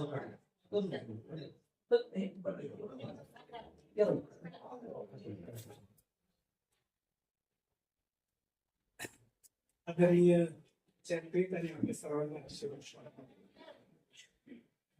बोलणं हा माझं क्षेत्रच नाही, त्याच्यामुळे नको म्हणत अनुभव म्हणतात लोकशाही कल्याणकारी राज्याचा प्रयोग ही एक मुख्य विषय समोर ठेवून आपण अनेक अभ्यासकांनी संशोधकांनी विचार मांडलेले आहेत. प्रत्येकाच्या विचारातून एक नवीन मांडणी सुद्धा या ठिकाणी दिसून आला. कर्णे सरांनी 2 मुद्दे ज्यांचं आपलं लक्ष फारसं त्या विषयाकडे गेलेलं नव्हतं, त्या विषयाची मांडणी त्यांनी या ठिकाणी. महात्मा बसवण्णांच्या एकंदरीत समग्र क्रांतीचं अवलोकन आपण केल्यानंतर एक गोष्ट मला विशेषत्वानं जाणवते ती म्हणजे बसवण्णांनी पर्यायी व्यवस्था, जी व्यवस्था त्या काळात अस्तित्वात होती, विषमतेची असेल, ती वेद प्रामाण्य मांडणारी असेल, ती स्त्री पुरुष भेद करणारी असेल, त्या व्यवस्थेला वर्ण व्यवस्था मान्य असेल, ह्या सगळ्या व्यवस्थेला, त्या प्रत्येक व्यवस्थेला पर्याय देण्याचं महत्वाचं काम महात्मा बसवण्णांनी केलेलं आपल्याला दिसून येतं. कल्याणमध्ये 2 विभाग आपल्याला असे करता येतात. एकीकडं विजयाचं एकाधिकारशाही असलेलं राजवाडा आहे आणि त्याच्या नेमकं समोर बसवण्णांनी लोकशाही मूल्यांवरचा अनुभव. एकीकडं पुराण शास्त्र आगम ही सगळे मूल्य मांडणारी व्यवस्था एकीकडे असताना ह्या व्यवस्थेच्या नेमकं उलट बसवण्णांनी वचन साहित्याची ग्रंथ प्रामाण्य श्रेष्ठ मानलं जात असताना हे सगळं बसवण्णांनी नाकारलं आणि अनुभव प्रामाण्याला बसवलं. वर्ण व्यवस्था पूर्णपणे बसवण्णांनी नाकारलं आणि त्यांनी सांगितलं की ब्राह्मणांपासून अंत्यजांपर्यंत हे सर्वजण समानच आहे.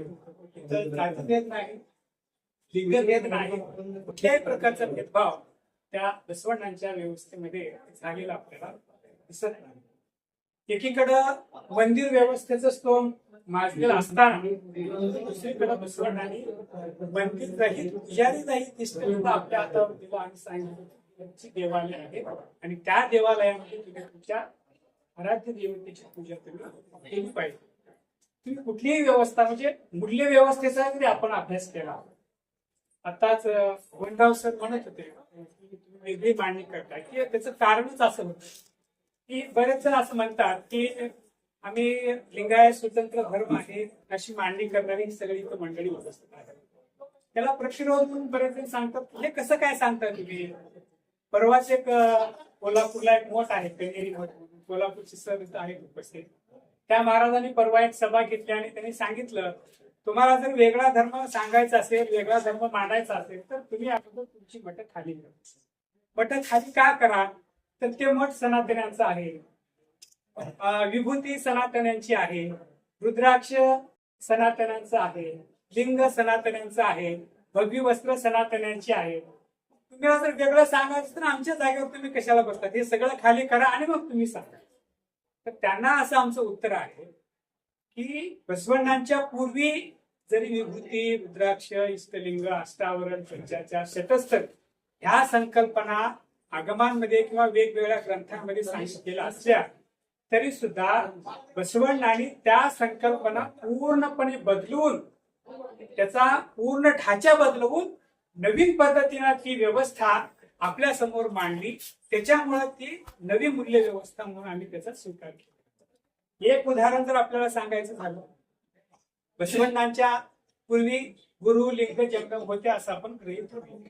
परंतु आगमांमध्ये गुरुलिंग जंगमाची संकल्पना कशी आहे. आगमामध्ये सांगते की परंतु असं तो उल्लेख केला सरांनी आता की तुम्हाला जर एका मठाचा अधिकारी व्हायचा असेल, तुम्हाला जर गुरु व्हायचा असेल तर तुम्ही एका विशिष्ट जातीमध्ये जन्माला आला पाहिजे.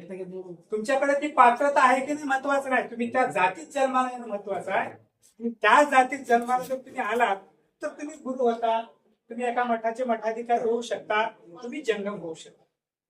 हे बसवण्णांचा गुरुचा अर्थ नाही. बसवण्णा काय सांगतो, आर्वे गुरु. प्रत्येक जण गुरुच आहे. तुमच्यामध्ये जे सुप्त ज्ञान दडलेलं आहे त्या ज्ञानाची जागृती जेव्हा तुम्ही करता तुम्ही तेव्हा तेव्हा गुरु स्वरूप होता. ते ज्ञान तुम्ही ज्यावेळेस सर्वांना दासोह करता तेव्हा तुम्ही जंगम होता आणि त्या ज्ञानाची कृती तुम्ही जेव्हा करता तेव्हा तुम्ही लिंग स्वरूप होता. लिंग स्वरूप एका अर्थाने गळ्यात धारण करणार इष्टलिंग असेल तर दुसरा त्याचा अर्थ असाही आहे की जे तुम्ही ज्ञान सांगताय किंवा त्याचं ज्ञान तुम्हाला झालेलं आहे त्याची प्रत्यक्ष कृती म्हणजे सुद्धा ते लिंग स्वरूपच आहे. म्हणून आचार, अनुभव आणि अरिवू, आचार आणि अनुभव या तीन गोष्टी फार महत्वाच्या शरणांनी या ठिकाणी मांडलेल्या. म्हणजे प्रत्येक गोष्टीला सांगण्याचं तात्पर्य हे होतं की आगमांमध्ये काय उल्लेख आलेले असते. आता पाटील सरांनी हे सगळं नवीन या ठिकाणी उभं केलं. बसवसृष्टी आपण मान्य करतो. एका अर्थाने हे सगळं नवीनच आहे. त्याचा अर्थ असा नाही की पाटील सरांनी माती नवीन आणली का, दगड नवीन आणली काय, हे सगळं स्ट्रक्चर जे उभा केलं हे सगळं नवीन आहे काय, नाही. ते कुठेतरी अस्तव्यस्त स्वरूपामध्ये वेगवेगळ्या स्वरूपामध्ये पडलेलं होतं. तो काहीतरी त्याच्यातलं घेऊन त्याला एक नवीन आकार देऊन त्याला इमारतीच्या पायाला जशा पद्धतीनं एक आपल्याला बांधकाम करण्यासाठी जे योग्य दगड आपण बसवतो गौंडी, तशा पद्धतीनं बसवण्याने त्या मूल्य व्यवस्थेतली जी काही मरगळ होती, विषमता होती, ती सगळी नाश करून त्याला एक वेगळं नवीन स्वरूप देऊन ते मूल्य स्वीकारलं म्हणून ते मूल्य नवीन झालं.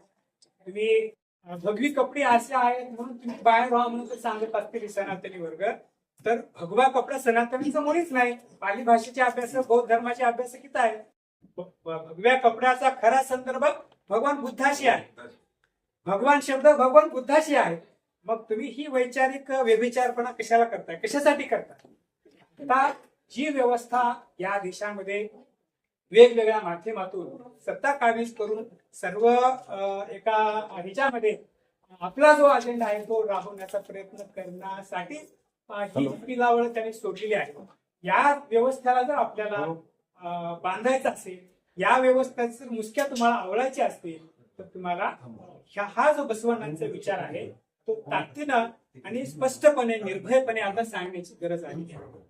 कोल्हापूर चा संदर्भ म्हणजे अलीकडे ते कर्नाटकमध्ये फार चाललं, याची जाणीव महाराष्ट्रामध्ये फारशी नाही, म्हणून ते मुद्दा मी त्या ठिकाणी समोर आणतोय. कोल्हापूर शाहू महाराजांचं स्थळ असताना, म्हणजे त्यांची कर्मभूमी तिथं असताना, तिथंच एक सनातनी व्यवस्थेचं मठ, ते मूळ परंपरा बसव परंपरेचं मठ आहे, परंतु तिथं बसलेली जी व्यवस्था आता जो महाराज आहे तो पूर्णपणे सनातनांचा गुलाम झाल्यामुळं ती व्यवस्था पूर्णपणे भ्रष्ट करण्याचं काम फक्त त्यांच्या राजकीय अस्तित्वासाठी आणि राजकीय स्वार्थासाठी. कर्नाटकामध्ये तर आता असं सुरू झालंय कोणराव सर, आता उत्तर प्रदेश मध्ये जसं योगी तसं कर्नाटकमध्ये आता अदृश्य काळसिद्धेश्वर स्वामीला मुख्यमंत्री ह्याचा चेहरा म्हणून ते सर्व आणतात.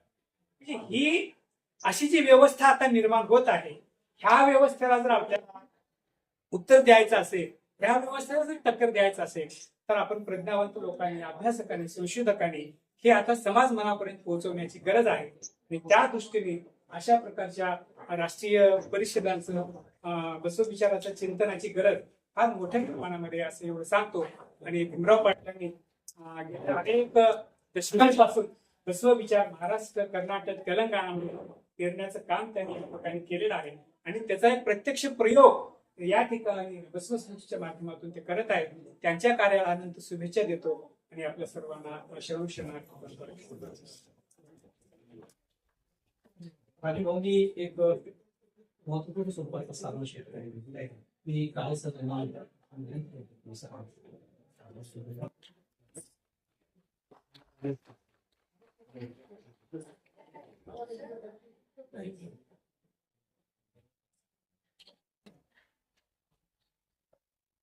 यानंतर सर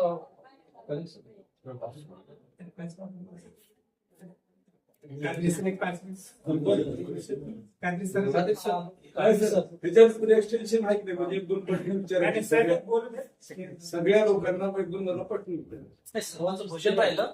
आहे का पैसे नंतर असं तर ठीक गावचा मंचावरील सर्व सन्माननीय आणि उपस्थित सर्व सन्माननीय सगळ्यांना एकदा मनापासून शरणोशरणार्थ. कोणत्याही जातीचा, धर्माचा, विचाराचा पायीक होण्यापूर्वी माणूस असणं ही मूलभूत गरज असते. आणि त्याला माणूसच नाही तो कुठल्याही विचाराचा, पंथाचा, जातीचा होऊ शकत नाही. आणि हे माणसाला माणूस बनवण्याची प्रक्रिया जी आहे, ते प्रयोग आहे, वर्षानुवर्ष भगवान बुद्धांपासून आजपर्यंत जे चालत आहे. त्यामध्ये महात्मा बसवण्णांचा जो मी जेवढं वाचलंय, आणि त्यामध्ये कर्म हाच कैलासाला जाण्याचा मार्ग, किंवा कर्माने माणूस श्रेष्ठ असतो, जातीने किंवा जन्माने नाही. किंबहुना मी इस्लाम धर्माचा पाईक असल्यामुळे मोहम्मद पैगंबरांनी सुद्धा हाच प्रयत्न केला होता, आणि त्यांना तिथल्या प्रस्थापितांनी अगदी जीवावर बेतलं म्हणून मक्केवरनं मदिनेकडे त्यांना जावं लागलं. ते गेले म्हणून वाचले.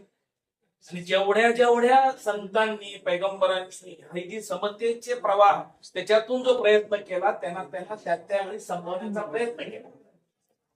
आणि इस्लाम धर्मामध्ये अजून एक असं म्हटलंय की या पृथ्वी तलावर माणसाला माणूस बनवण्यासाठी जवळपास 1,24,000 संत पैगंबर या पृथ्वी तलावर आलेले आहेत. त्यामधले इस्लाम धर्मामध्ये फक्त 40च आलेले आहेत. याचा अर्थ इतर सर्व जे आलेले संत पैगंबर आहेत हे अगदी महात्मा बसवण्णही त्या परंपरेमधले एक आहे. म्हणून त्यांना शरण जाण्यासाठी आम्ही चांगलं, आणि जे चांगल्या गोष्टी असतात ते सर्वांच्या असतात.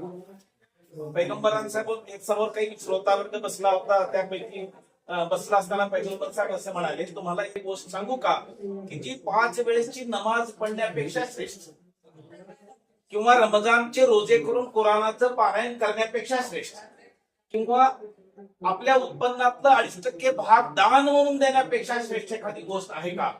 सगळ्यांना म्हटलं ह्याच्यापेक्षा श्रेष्ठ नसतं, कारण इस्लाम धर्मामधल्या 5 पैकी 3 महत्वाची तत्व ही आहे. त्यावेळेला पैगंबर साहेब म्हणाले, नाही आहे याच्यापेक्षा श्रेष्ठ. तर कोणती? तर जोडा त्या 2 मनांना ज्यांचे आपसात मतभेद आणि मनभेद आहे, अशा लोकांचं मनोमिलन करणं सर्वश्रेष्ठ उपासना आहे. आणि ही उपासना इथं भीमराव पाटील इतक्या सुंदर पद्धतीने चालवतात. मी त्यांच्या मनापासून आभार व्यक्त करीन, त्यांना धन्यवाद देईन, त्यांचं कौतुक करेन. इथं उपस्थितांपैकी बहुतांश माझे मित्र आहेत. मला माझं भाग्य आहे, आज मी राजू सोबत बाजूला बसलो. राजूंची माझी ओळख आजपर्यंत नव्हती, पण गेले वर्षभर मी तरुण भारत कोल्हापूरला राजू आणि मी एका वर्तमानपत्रात नेहमी लिहितो. आणि अगदी दत्ताजी सांगितल्याप्रमाणे बाहेर उभ्या इथे कोण लिंग परिधान केले, मला वाटलं आता आम्हाला इथून बाहेर काढते. पण लिंग असणं म्हणजे मन जोडणं, आणि मन जोडण्याचं एक साधन आहे. जा आता धर्म ह्याच्या पलीकडे जाऊ. आता दृश्य स्वरूपात आमचं नसलं तरी आतून आमच्या ते आहे म्हणून आम्ही प्रयत्न करतो. आणि हे इथं जे एकूण हा जो राष्ट्रीय परिषद चालू आहे आणि हे विचार सर्वसामान्यांपर्यंत घेऊन जाण्याचं, आणि फार सुंदर राजू आता बोलले, ते आपल्या कृतीत आणण्याचं, म्हणजे हे मला जास्त कौतुकाचं वाटतं. आणि हे आता अवघड आहे, कारण त्या काळात किती अवघड असेल. आज महात्मा बसवण्णांच्या उरल्या सुरल्या 25,000 वचनावर अभ्यास करणाऱ्या माणसाला कलबुर्गीनं वळायला आत्ताच्या ह्याच्यात, तर त्यावेळेला 10व्या 11व्या शतकात किती अवघड असेल, काय परिस्थिती असेल. हे सगळ्या संतांच्या बाबतीत झालंय, पैगंबरांच्या बाबतीत झालंय, गौतम बुद्धांच्या बाबतीत झालंय, महावीरांच्या बाबतीत झालंय, चक्रधरांच्या बाबतीतही झालंय. ज्ञानोबा माऊलींचंही आता मी ऐकत होतो, नवीन माहिती मला मिळाली, त्यांच्याही आई वडिलांना प्रायश्चित म्हणून इंद्रायणच्या डोळ्यात आपलं ते सर्वस्व अर्पण करावं लागलं, बहिष्कृत केलं गेलं त्यांना. आणि अशा सर्व बहिष्कृत म्हणणार जाणाऱ्या, त्यावेळेसच्या शूद्र मानल्या जाणाऱ्या सगळ्यांना एकत्रित करून माणूस घडवणं किती अवघड काम असेल. या त्यांच्या कार्याच्या प्रेमात आम्ही पडलोय आणि म्हणून आज इथे आलो. खरं तर आज इथं माझं बोलणं अपेक्षित नाही, समोर बसून ऐकण्यामध्ये मजा होती. आज जरी संख्या इथे मर्यादा कमी म्हणजे मर्यादित दिसली तरी सुद्धा हा एक माणूस बाहेर, मी बऱ्याच लोकांना ओळखतो सर, हे अगदी जिथे जाईल तिथे बसवानांचा विचार पुढे घेऊन जाणे, त्यामधला मी पण आहे. आणि मला जिथे जिथे संधी मिळाली, एका ठिकाणी मी राजूला आता बोलत होतो, एका सोलापूरला एका बसवमध्ये मी व्याख्यानाला गेलो आणि होडगी मठ संस्थेमध्ये, आणि मी बसवण्णांचा संदर्भ देऊन एक विचार सांगत होतो. त्या ठिकाणी मला हळूच ओढलं, अरे हे इथं नका बोलू म्हणाले, याच्या विचारात विरोधात आहे. मी म्हटलं विचार विरोधात त्यांचा काही का असं ना, मला संधी मिळेल पुन्हा बोलवणार नाही, जे खरं आहे ते खरं आहे, ती मांडणारी मंडळी. आणि म्हणून मला छान वाटलं की इतकी सुंदर परिषद इथे आयोजित झाली. आणि आपण सर्वजण इथे आलात, आणि आम्हाला उलट मला आधी हे जर कळलं असतं, इतकं चिंतन छान आहे, तर मी आणि काळेभाऊ माझ्यासोबत आहेत. मराठवाडा साहित्य परिषद अहमदपूरच्या वतीने आम्ही एक इथे 18 जानेवारीला संमेलन घेत असतो आणि पूर्ण जिल्ह्यातली मंडळी इथे बोलवत आहे. आणि ह्या निमित्तानं आम्ही आज काय चाललंय पाहावं म्हणून आलो होतो. आज विजयकुमार सरांची भेट झाली, त्यांचे मी सगळ्यांचं अगदी नलिनीताईंची माझी ओळख आजपर्यंत झाली नाही, पण आज मी ऐकेन त्याला मला इथे संधी दिली आणि मला व्यक्त होण्याची. खरं तर मी आपणा सर्वांचे आभार व्यक्त करण्यासाठी थांबलो. आपणा सर्वांचे मनापासून आभार. आणि आता मी ग्रंथाचा संदर्भ घेतला, मी राजूकडनं आता माझ्याकडे बरीच ग्रंथ आहेत, पण आता एक ग्रंथ घेतलेत विकत. आता मी शरणांचं पुस्तक आता आणि वचनांचा अभ्यास मला करायचा आहे.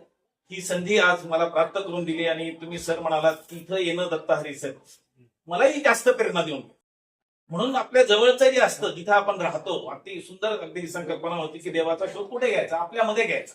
एक शायर असं म्हणतो, जिसकी मुझे तलाश थी वो मुझी में था. ज्याच्या मी शोधात होतो ते माझ्याकडेच होतं. जिसकी मुझे तलाश थी वो मुझे में था, क्यों अब तलक दूर रहा मैं अपने आप से. माझ्यातल्या मीला ओळखणं, हे जे महात्मा बसवण्णांनी त्या काळात ते केलंय, ते ओळखण्यासाठी इथपर्यंत आलो. मला जी संधी दिली त्याबद्दल आपले मनापासून आभार व्यक्त करून थांबतो. धन्यवाद. सेशनचा पहिला आणि दुसरं सत्र चर्चासत्र आपण एकत्रित या ठिकाणी घेतोय. आणि दुसऱ्या सत्रातले एक प्रमुख पाहुणे त्यामध्ये 3 मिनिटांमध्ये आपलं मनोमत व्यक्त करण्यासाठी बोलवतो आणि त्यानंतर आपल्या समारोपाला आपण जायचंय. विदूर या ठिकाणी माझे नागशेठी शेटकार सर 3 मिनिटांमध्ये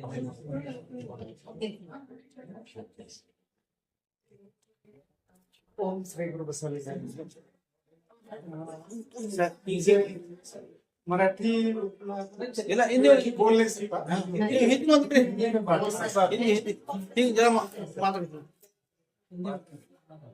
यहाँ पर उपस्थित सभी शरणों को मैं अपना परिचय देना चाहूंगा। मेरा नाम शक्ता है। मैंने 1999 में एक भाषण सुना था और एक मुझे झंडा दे उन्होंने एक आंदोलन निकाला था, हर गांव में जाकर के शाम को एक कार्यक्रम करना। वहां पर बताते थे कि लिंगायत एक स्वतंत्र धर्म है, जैसा कि सिख धर्म है, क्रिश्चियन धर्म है, बौद्ध धर्म है, इसी तरह लिंगायत भी एक स्वतंत्र धर्म है। आने वाला जनगणति में आप लिंगायत धर्म का कॉलम में लिंगायत लिखवाइए।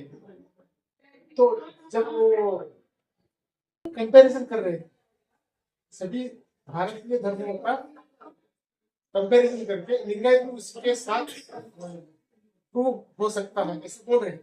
तो मैंने सोचा जब माता जी बहुत महत्वपूर्ण अंश सभी को बोल रही है, सभी को सिखा रही है, इन्फॉर्म कर रहे हैं, तो ये तो सच है ही, लेकिन इसको अगर कोई कॉन्स्टिट्यूशनल बॉडी रिकॉग्नाइज करेगा तो एक एविडेंस हो सकता है। इसलिए मैंने तय किया था कि comparison of Lingayatism with Hinduism and study of Lingayat philosophy. ये comparison of Lingayatism with Hinduism MPhil का थीसिस मैंने सबमिट किया, डिग्री अवार्ड हो गया, वो मैंने पब्लिश किया है। फिलोसफी ऑफ लिंगायत रिलीजन ये टॉपिक पर मैंने पीएचडी किया यूनिवर्सिटी ऑफ मुंबई से, डिग्री अवार्ड होने के बाद पब्लिश किया है। मैंने पार्ट ऑफ पीएचडी थीसिस मैंने एक इंटरनेशनल कॉन्फ्रेंस ऑर्गेनाइज किया है, यूनिवर्सलाइजेशन ऑफ लिंगायत रिलीजन। उसमें बहुत विद्वानों को मैंने बुलाया था, महाराष्ट्र, तेलंगाना, आंध्र प्रदेश, कर्नाटक और कर्नाटक के सभी बसंत के मठाधीशों को भी उसी कॉन्फ्रेंस में मैंने ऑर्गेनाइज किया था। वो कॉन्फ्रेंस का एक प्रोसीडिंग्स मैंने बनाया और अब तक मैं अराउंड 50 नेशनल इंटरनेशनल कॉन्फ्रेंस में भाग लिया हूँ। लिंगायत फिलोसफी के बारे में एक टॉपिक के ऊपर मैंने प्रेजेंटेशन किया है। हाल ही में दिसंबर 9, 10, 11, 12 तारीख को IIT मुंबई में इंडियन फिलोसफी कांग्रेस का सेंट्रल कॉन्वोकेशन था, उसमें प्रोजेक्ट किया है। एक और बात मैं कहना चाह रहा हूँ आप सभी लोगों से, हमने एक वेबसाइट इनॉग्रेशन किया है 2010 में। माते महादेव जी ने एक प्रोग्राम का इनॉग्रेशन किया है बसुमेंटर बेंगलोर में, www.lingayatvision.com। अगर आप नोट कर लीजिए, ये हमने एक वेबसाइट बनाया है 2010 में, पीछे होता है www.lingayatvision.com। आज 4,000+ पेजेस इंफॉर्मेशन हमने वेबसाइट पर रखा है। Anybody can download anything from anywhere of universe. सभी शरणों का फोटोज हमने रखा है, कोई भी डाउनलोड कर सकता है। हम लोग लिंगायत धर्म है, हम स्वतंत्र है, हम ही बोल रहे, हम ही सुन रहे, ताली बजा रहे, कार्यक्रम के बाद ताली कर रहे, खुश हो जाए। ये मुझे अच्छा नहीं लगा, इसलिए मैंने जो भी कुछ लिखना है, कुछ बोलना है, इंग्लिश में लिखेंगे, इंग्लिश में बताएंगे, ताकि ये विश्व में बहुत संख्यक लोग समझ सकें। अपना विचार अपने पास ही रखकर खुश होने से अपने विचार सभी लोगों को दिखाए, बता सके, इसलिए हम ये सब प्रयास कर रहे। मेरा पाटिल सर से बहुत पुराना मुलाकात है, 10 इयर्स पहले से जानता हूँ मैं। पाटिल सर ने मुझे यहाँ पर बुलाया, मैंने भी ये समझा कि ये वेबसाइट का इंट्रोडक्शन सभी को करने का मौका मिला, ये अच्छा रहेगा।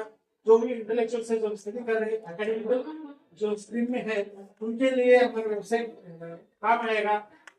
और मेरे पास ये तो पता है बुक का जो भी से कॉपी भी मैंने लिख रहा है।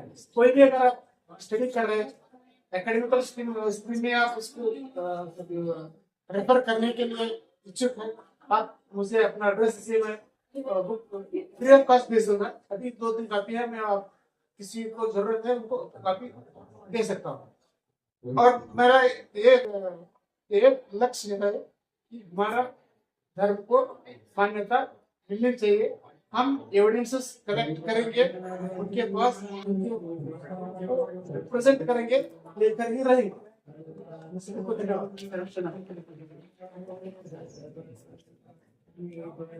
Thank you sir.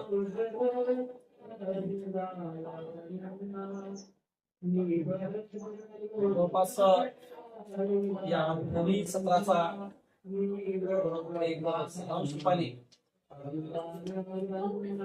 संशोधन पेपर वाचनाचा पाठ आहे तो प्राप्त झाल्याने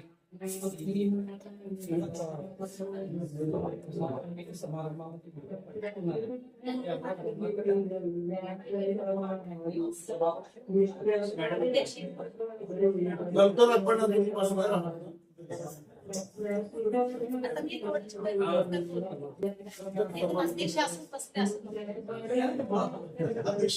मला म्हणायचे मला नाही आहे. अच्छा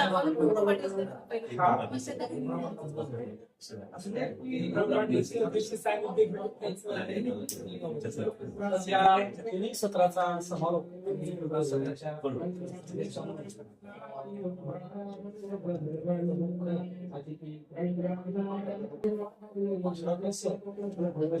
सर्व पाहुण्यांच्या वतीने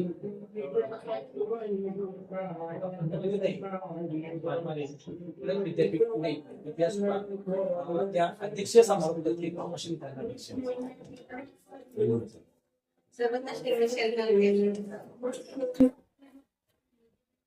अध्यक्ष जास्ती बोलू नये म्हणून त्यांना अध्यक्ष केलेलं असते. तर काय उद्देश देखील मला माहिती नाही असे तर तरी पण मी बोलणार आहे.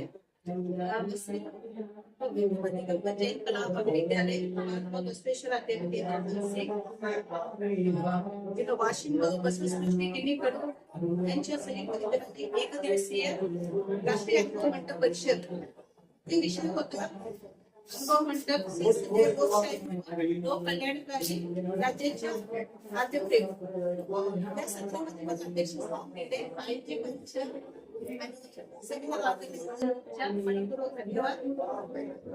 विषय होता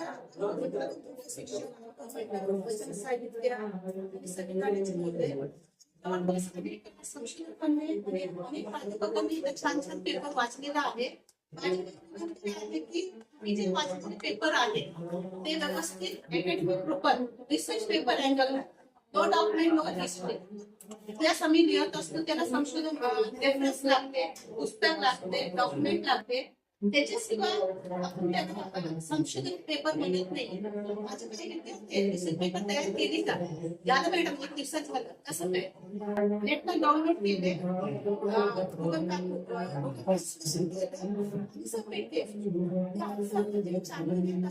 रिसर्च पेपर एवढे सुंदर मांडणी केलेलं आहे.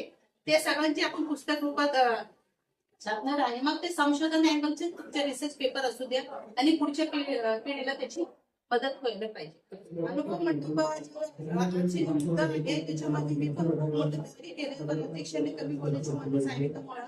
अनुभव मंडप त्या काळीच्या काय म्हणतात संसद असं सांगितलं पण ह्या काळी पण त्या संसद आहेच असं एक आहे. आणि अनुभव मंडपामुळं अनेक तिथं तत्व आहेत ते आपण जाणून घ्यायचे खूप महत्वाचे आहे की स्त्री पुरुष समान आहे.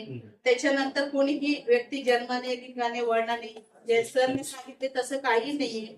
स्त्री पुरुष पुरुष असा भेदभाव करायला नाही पाहिजे. तसंच स्त्रियांना पण आपलं एक अस्तित्व आहे. ऍक्च्युली बसवण्णा असू दे, वचनकार असू दे, शिवसेना असू दे, स्त्रियांना आयडेंटिटी दिलेली पण एक माणूस आहे. स्वाभिमानाने, स्वशक्तीने, स्वकायतेने जगू शकणारे पुरुषाबरोबर इक्वलिटी, लिबर्टी, इक्वलिटी, फ्रॅटर्निटी आज जे आपण संविधानामध्ये असते ते 900 वर्ष पूर्व बसवेश्वरांनी प्रॅक्टिकली करून दिलेलं आहे. म्हणून बघत राहू. व्यवसायाला प्रतिष्ठा दिली. मग प्यून असू दे, प्यून पासून प्राईम मिनिस्टर प्रत्येक व्यवसायाला एक महत्व आहे. काय तुम्ही वेळ असेल आज प्रत्येकाने भारतामध्ये त्या एक शब्द पण जीवनात अडॉप्ट केला. आपल्याकडे अनएम्प्लॉयमेंट नसणारे, दरोडे कोर्ट नसणारे, कोणी नसणारे, इतर कानूनच्या जे आहेत क्राईम्स आहेत ते निघून आलेले. पण त्या दिवसाला त्यांनी मुक्त द्यायला पाहिजे असं ते अनुभव मंडप आहे. तसंच आंतरजातीय पण आता बोललेलं आहे त्या आहे ते पण महत्वाचे आहे. अस्पृश्य समाजात कोणतेही स्थान नाही होता. गेल्या 25 वर्षापासून मी मध्ये फिरत असते, कार्यक्रमामध्ये फिरत असते सर. आजपर्यंत कोणी मला माझी जात विचारलेलं नाही. एक महत्वाची गोष्ट आहे. तसंच प्रत्येक मानवाला आध्यात्मिक आणि सामाजिक आता तिकडं आध्यात्मिक चालू आहे आणि सामाजिक आणि शैक्षणिक चालू आहे. म्हणून तुम्ही अनुभव मंडप जे फक्त एक धार्मिक होतं आध्यात्मिक होतं असं नाही. अनुभव मंडप धार्मिक आध्यात्मिक शैक्षणिक सामाजिक इव्हन आर्थिक पण होतं. प्रत्येकाने काय करायला पाहिजे असा आर्थिक पण एक अनुभव मंडप होता. म्हणून त्या दृष्टीने अनुभव मंडपाच्यातून आणि मेन कन्नड भाषेमध्ये पण आज तुम्ही मॉडर्न एज स्मार्टफोन वापरतात, स्मार्ट टीव्ही वापरतात. तसंच बसव समिती बँकेमध्ये अनेक भाषांमध्ये हे आपलं वचन ट्रान्सलेशन केलेलं आहे. इव्हन नेटवर तुम्ही क्लिक केलं की भाषांतर झालेले तुम्हाला वचन मिळतं. फक्त काळजी घ्यायला पाहिजे की वरिष्ठ कन्नड पुस्तक मधलं वचन तुम्ही इतरांनी पब्लिश केलेलं वचन नेटवर दिलेलं वचन बरोबर आहे का नाही. कारण त्या सगळे शिक्षक आहे संशोधक आहे तेवढे जागृतीकरण आहे खूप महत्वाचे. कारण काय होतं काही लोकांनी वरिष्ठ वचनकारांची वचन घेऊन आपलं नाव टाकलेलं असते. तसं आपण करायला नाही पाहिजे. तसं सर्व व्यक्तींना आध्यात्मिक उन्नतीसाठी हे अनुभव मंडप होतं आणि वचन साहित्य ते जे मनातलं होतं त्यांचे थॉट्स होते त्यांचे विचार होते मुक्त छंदाने तुम्ही कसं डिस्कशन केले त्यावेळी केले होते. त्या अनुभवाने लिहिलेलं वचन आहे आणि टेस्टिंग वगैरे होते आणि त्याच्यानंतर मोहर पडते ते खरं आहे ना. पण तेवढी स्वातंत्र्य आज आपल्याला आहे का. आपण काही न्यूज पेपर मध्ये लिहिणारे काही रिसर्च पेपर मध्ये लिहिणारे विदाउट रेफरन्स लिहिणारे मग तसं लिहिलं की मग आपण मॅनेज करणार ना. म्हणून तुम्ही संशोधक दृष्टीनं अभ्यासिक दृष्टीनं आणि आधार शिवाय काही मांडणी करू ना जाऊ नका. मी तर करतच नाही. जोपर्यंत मला पॉइंट मांडायचे आहे मग मी आधार शिवाय आपण इतिहासाचे आहे समाजशास्त्राचे आहे अर्थशास्त्राचे प्राध्यापक आहे. आपणही आपल्याला समाजाला आपण आदर्श म्हणून असतो. म्हणून ते आदर्श घ्यायला पाहिजे. बसवेश्वर स्त्रियांसाठी काही केलेलं इथं कोणी स्त्री दिसलं नाहीये मला सगळं धन्यवाद. त्यांनी सन्मान दिलेले आहे आणि वारंवार प्रतिपादन केले की भेदभाव करायचे नाही. तसंच आचरणामध्ये पण आणि प्रतिष्ठा दिलेल्या आहे. इव्हन अनेक हक्क दिलेले मानव हक्क जे ह्युमन राईट्स म्हणतो ते तुम्ही बसवेश्वरच्या अगोदरची पिरियड आणि बसवेश्वरच्या नंतरची बघा. बसवेश्वर कसं स्त्रियांनी केलं आज मी एकटी फिरती सगळ्यांकडे गोष्ट बसवेश्वर आणि वचन साहित्य तुम्ही टाळेबाजी केलं तरी काय पासून मुक्त केलेलं आहे. सगळ्यांना शिक्षणाची पुढाकार घेतलेला. आज आपण किती अभ्यास करा नेट करा आफ्टर कोरोना लोक अभ्यासमध्ये इंटरेस्ट नाहीये. मग त्यावेळी बसवेश्वरने एवढा मोठा समूह घेऊन त्यांना प्रौढ शिक्षण आपण म्हणतो ना मुक्त विद्यापीठ असं अनुभव म्हणतो एक विद्यापीठ म्हणले. प्रौढ शिक्षण होतं स्त्री शिक्षण होतं आणि त्यांना त्यांच्या भाषेमध्ये शिकवले जे आजच्या गरज आहे त्यावेळी केले. सतीप्रती केलेलं आहे. काय त्याला महत्व सद्गुण सदाचार चरित्राला पण महत्व दिलेलं आहे. तसंच 21व्या शतकामध्ये बसवेश्वरचे जे विचार आहे आज खूप गरज आहे. म्हणून आता मी वास्तविक काही न्यूज पेपर मध्ये काही वेबसाईट पण चेक केले. एआयसीटी आणि न्यू एज्युकेशन पॉलिसी आज आपल्याला खूप छान काय म्हणतो मौका आहे अनुकूलता आहे की तुम्ही बसवेश्वरचे 2 क्रेडिट कोर्स काढू शकणार आहे. बसवेश्वरचा diploma course in Basaveshwar thoughts and philosophy और वचन साहित्य डिप्लोमा कोर्स ऑनलाईन ऑफलाईन असं आपण जोपर्यंत आपण सिलेबस मध्ये आणत नाही शिक्षणात प्रायमरी तो हायपर्यंत घेऊन जात नाही तोपर्यंत ते अजून पहिला नसते. इथपर्यंत ही खेळ पण ह्याला अजून इंटरनॅशनल नॅशनल आणि वर्ल्ड लेवल मध्ये बसवेश्वरचे जे मौल्य आहे शरणांची जे आहे ते जाण्यासाठी आपल्याला हे यावेळीचे जे एज्युकेशन पॉलिसी आहे प्रत्येकाने आपापल्या कॉलेज स्तरावर नाहीतर समाजाच्या ह्याच्यामध्ये नाहीतर काही व्हिडिओ लेक्चर्स करू शकणार आहे. काही स्मॉल फिल्म्स व्हिडिओ फिल्म्स हे पण करून आपण ऑनलाईन ऑफलाईन पण कोर्स करू शकणार. ज्यांची छान वाचन आहे लिहून आहे. माझं तर मराठी कन्नड सगळं मिक्स झालेलं आहे. पेपर इंग्लिश मध्ये लिहिले तुमच्यासाठी मी मराठी बोलते. असं काही आपण नवीन पिढीसाठी ते बसवेश्वर करण्यासाठी नवीन तंत्रज्ञान नवीन टेक्नॉलॉजी नवीन मेथड इंग्लिश लँग्वेज ते पण खूप महत्वाचे आहे. म्हणून मी या जे पुस्तक आहे ना, राजू सर तुमची पुस्तक आणि या पुस्तकाचे पब्लिकेशन साठी खूप सारे राजू सर, पिचवर सर आणि भीमराव पाटील सर, कोल्हापूरचे जे सर आहे ना, ते पाटील दोघांचे, मी पाटील कोल्हापूर सर, पाटील लाथा सर असं करून ठेवलं. एकाला फोन केला की एकाला जिंकते म्हणून सांगायचे उद्देश आहे की जे लँग्वेज चालले आता त्याची आपण पोहोचायची गरज आहे. आणि कन्नड शिकणं काय सोपं नाहीये, म्हणजे सोपं आहे कारण आता खूप सारे ट्रान्सलेशन ऍप्स पण आलेले आहेत. इव्हन तुमच्याकडे व्हॉट्सअपचे पण आहे, त्याच्यातून पण तुम्ही शिकू शकणार आहे. तसंच राष्ट्र निर्माणासाठी राष्ट्रीय पर्यंत बसवणी कॉन्फरन्ससाठी आपल्याला मॉडर्न टेक्निक, सायन्स आणि लँग्वेजचे पण वापर करणं खूप गरजेचे आहे. आणि अजून एक माझ्या संशोधक असल्यामुळे माझे डोकं त्याच करण्याच्या असते. काही रिसर्च पण तुम्ही बसवेश्वरच्या वर घेऊ शकणारे. कसं आहे की बसवेश्वर जे मायग्रेटेड पीपल आहेत, मायग्रेशन महाराष्ट्र आणि कर्नाटक हे घेऊ शकणार आहे. त्यांच्या काही कायकच कसं चेंज झाले तिकडून इकडे आल्यानंतर त्याच्यावर एक संशोधन करू शकणार आहे. आणि अनेक शरणी आणि शरणास आहे त्यांचे एक एक वर तुम्ही जीवनचरित्र इतर भाषात, मी कन्नड, मराठी टू इंग्लिश करते काही वेळा, पण त्याची इतर भाषा ज्यांना ज्यांना माहिती आहे हिंदीमध्ये असलं तर ते हिंदीमध्ये खूप कमी आहे सर बसवेश्वर बद्दल.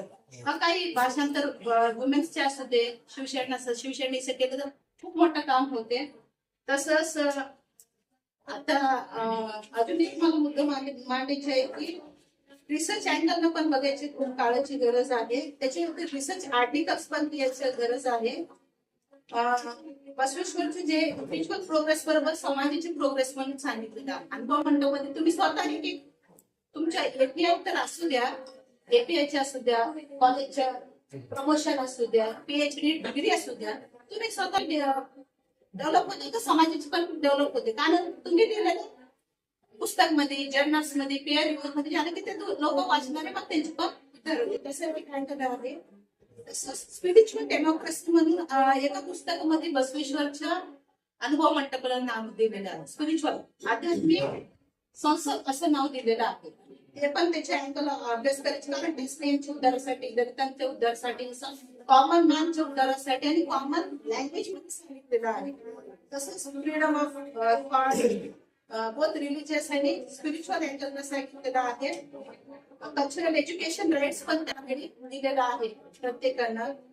तसंच हायेस्ट स्टँडर्ड ऑफ मॉरॅलिटी म्हणजे आपलं फक्त सांगून जायचं नाही, आपल्या जीवनामध्ये पण काय दासोह, मॉरल व्हॅल्यूज, नैतिक मूल्य हे जसं आपण फक्त सांगून जायचं नाही, ते अडॉप्ट करून पुढच्या जनरेशनला फॉरवर्ड करायचं. हे पण आपलं एक महत्वाचे काम आहे असं मला वाटते. आणि अध्यक्षांनी कमी बोलायला पाहिजे पण मी जास्त बोले, त्याच्यामुळे तुम्ही शांतीनं ऐकल्या. सर्वांना ऑर्गनायझर आणि बसवसृष्टीचे जे ऑर्गनायझर आहे भीमराव पाटील सर, या कार्यक्रमाचे जे ऑर्गनायझर आहे त्यांना पण मनपूर्वक धन्यवाद सांगून माझे ते शब्द थँक्यू. याच्यामध्ये इस्लाम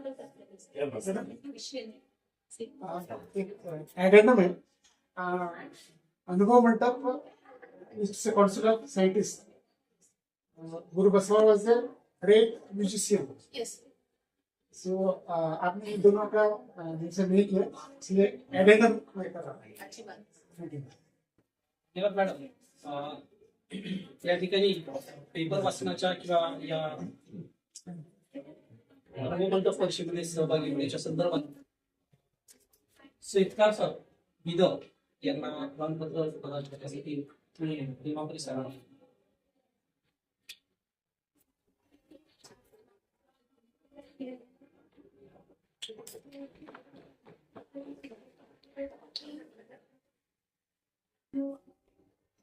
राजूभाऊ झुकरे यांना प्रमाणपत्रासाठी काळे सर,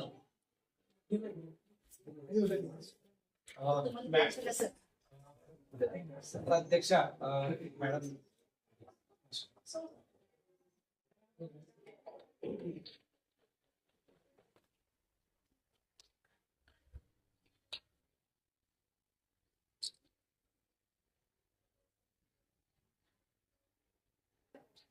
बसवण्णा 18 वर्षानंतर त्यांना त्या मुलीच्या बाबतीत पुढे संगमला जावं लागलं. त्यावेळी बसवण्णाला सर्व घरातले मंडळींनी वाईट टाकलं असं माझं मत आहे. सर्वांनी वाईट टाकलं हे एक वैशिष्ट्यपूर्ण घटना अशी मला वाटते. घरातल्या सगळ्यांनी वाईट टाकलं. आणि दुसरं महात्मा बसवेश्वर हे नोकरदार टीचर राजा पंतप्रधान म्हणजे पंतप्रधानापेक्षाही म्हणजे हे टीचरापेक्षाही कीर्ती बसवेश्वरांची जास्त ती. टीचर राजा फारसं कोणाला माहित नाही, पण बसवांना त्यांचं कार्य इतकं पसरलेलं की सर्वांना बसवांना समजलेलं आहे आणि त्या काळात त्यांनी सामाजिक सुधारणा केल्या. मला एक प्रश्न विचारायचा साहित्य काय लागणार आहे. फार दिवसापासून मला प्रश्न झाला.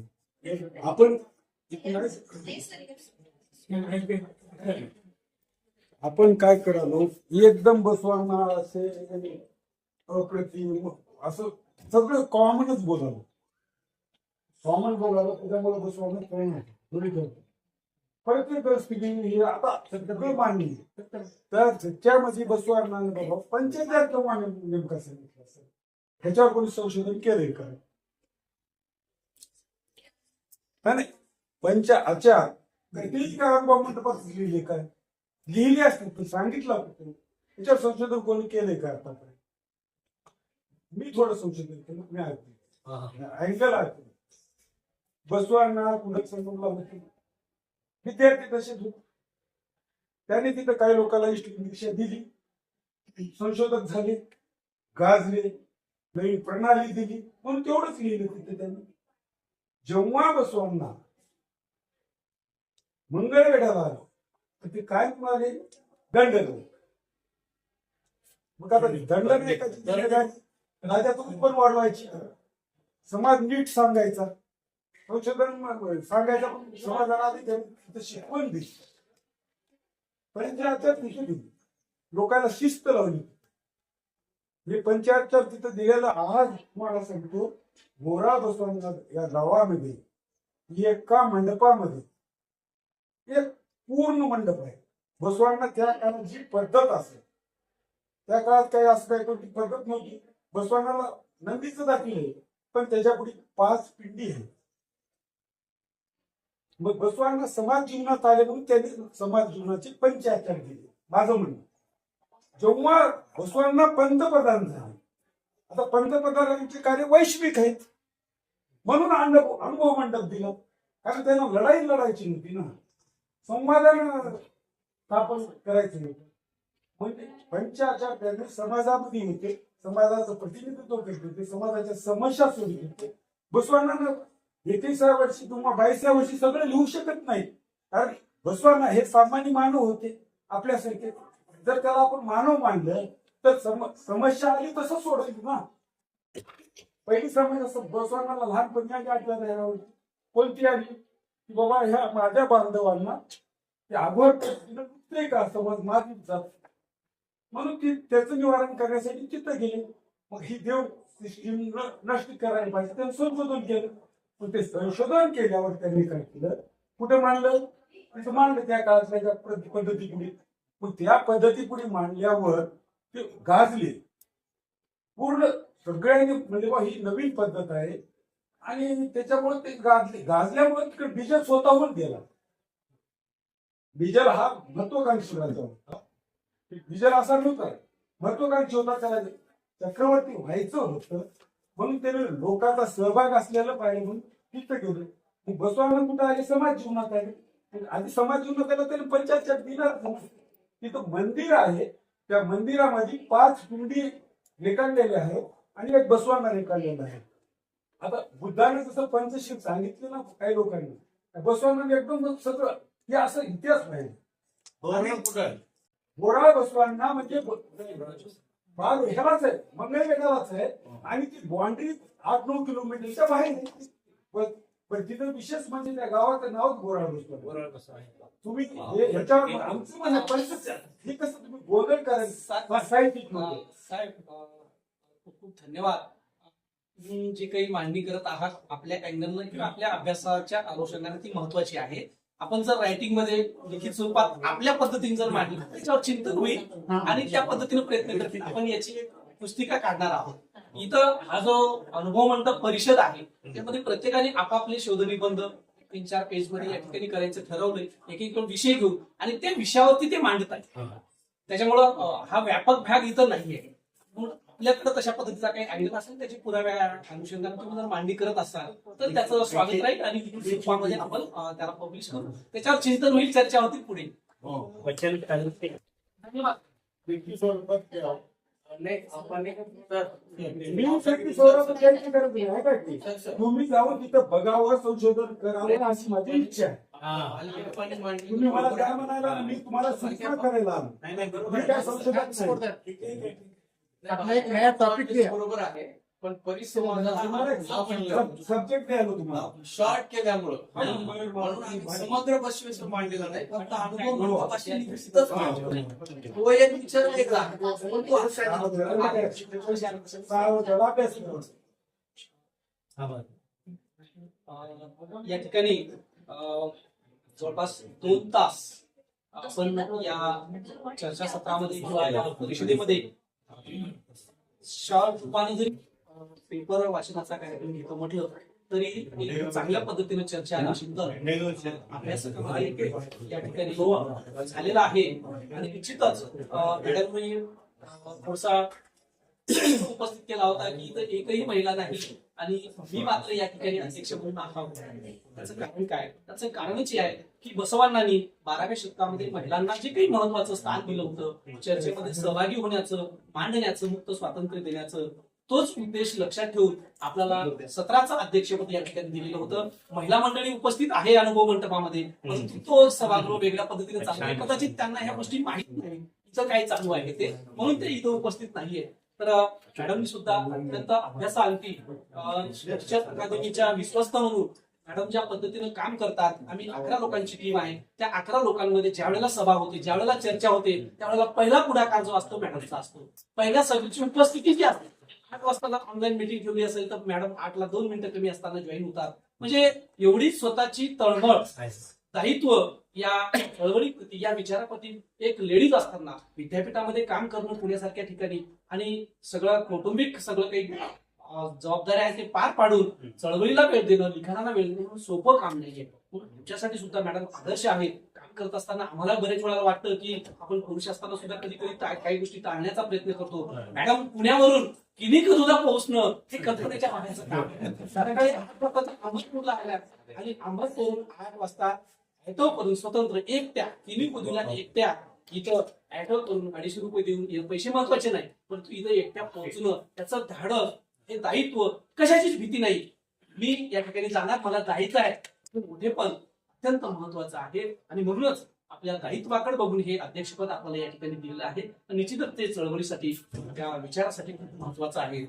या अनुभव मंडप परिषदेच्या अनुषंगानं आपण चांगल्या पद्धतीने हे सत्र या ठिकाणी घेऊन चाललंय. मी शेवटचा टप्पा म्हणून राजभाऊला विनंती करतो की या सत्राचा समारोपीय आजच्या या अनुभव मंडपाचे आलोक प्रभू म्हणजे आमचे त्यांनी आजच्या या अनुभव मंडप सभेचा अध्यक्षता वचन अकादमी आणि बसवसृष्टी आणि आपल्या सर्वांच्या वतीने त्यांचं जमपूर्वक त्या ठिकाणी त्यांना धन्यवाद देतो. त्याचबरोबर प्रमुख पाहुणे म्हणून मायकाळकर सर या ठिकाणी उपस्थित आहेत, डॉक्टर विजयकुमार करसकर सर आहेत, तसेच अविनाश देमापुरे सर आहेत. या सर्वांचे मनपूर्वक आभार व्यक्त करतो. 12व्या शतकातल्या अनुभव मंडपामध्ये सिद्धी परंपरेतून मरुळ शंकरदेव आले होते. आजच्या अनुभव मंडपाला गांधी सर या ठिकाणी उपस्थित आहेत. हा एक सुंदर योगायोग त्या निमित्तानं घडून आला, त्याबद्दल त्यांचे मी मनपूर्वक आभार व्यक्त करतो. आजच्या अनुभव मंडपाचं आणखी एक वैशिष्ट्य, स्टेजवर बसणारे तेवढेच अभ्यासक असतात आणि ऐकणारे बहुतांश सामान्य कार्यकर्ते वगैरे असतात, परंतु स्टेजवर बसल्यापेक्षा ऐकणाऱ्यांमध्ये चांगले अभ्यासक संशोधक आहेत. हे आजच्या अनुभव मंडपाचे विशेष. आणि आपल्या सर्वांची सुद्धा मी मनपूर्वक आभार या ठिकाणी करतो. आणि अध्यक्षांच्या परवानगीनं आजचा अनुभव मंडप या ठिकाणी संपन्न झाला, समाप्त झाला अशी विनंती आपल्या सर्वांना करतो. आपण सर्वजण हा महाप्रसाद घेऊन पुढच्या काय सहकार्य करायला सर्वांना शरण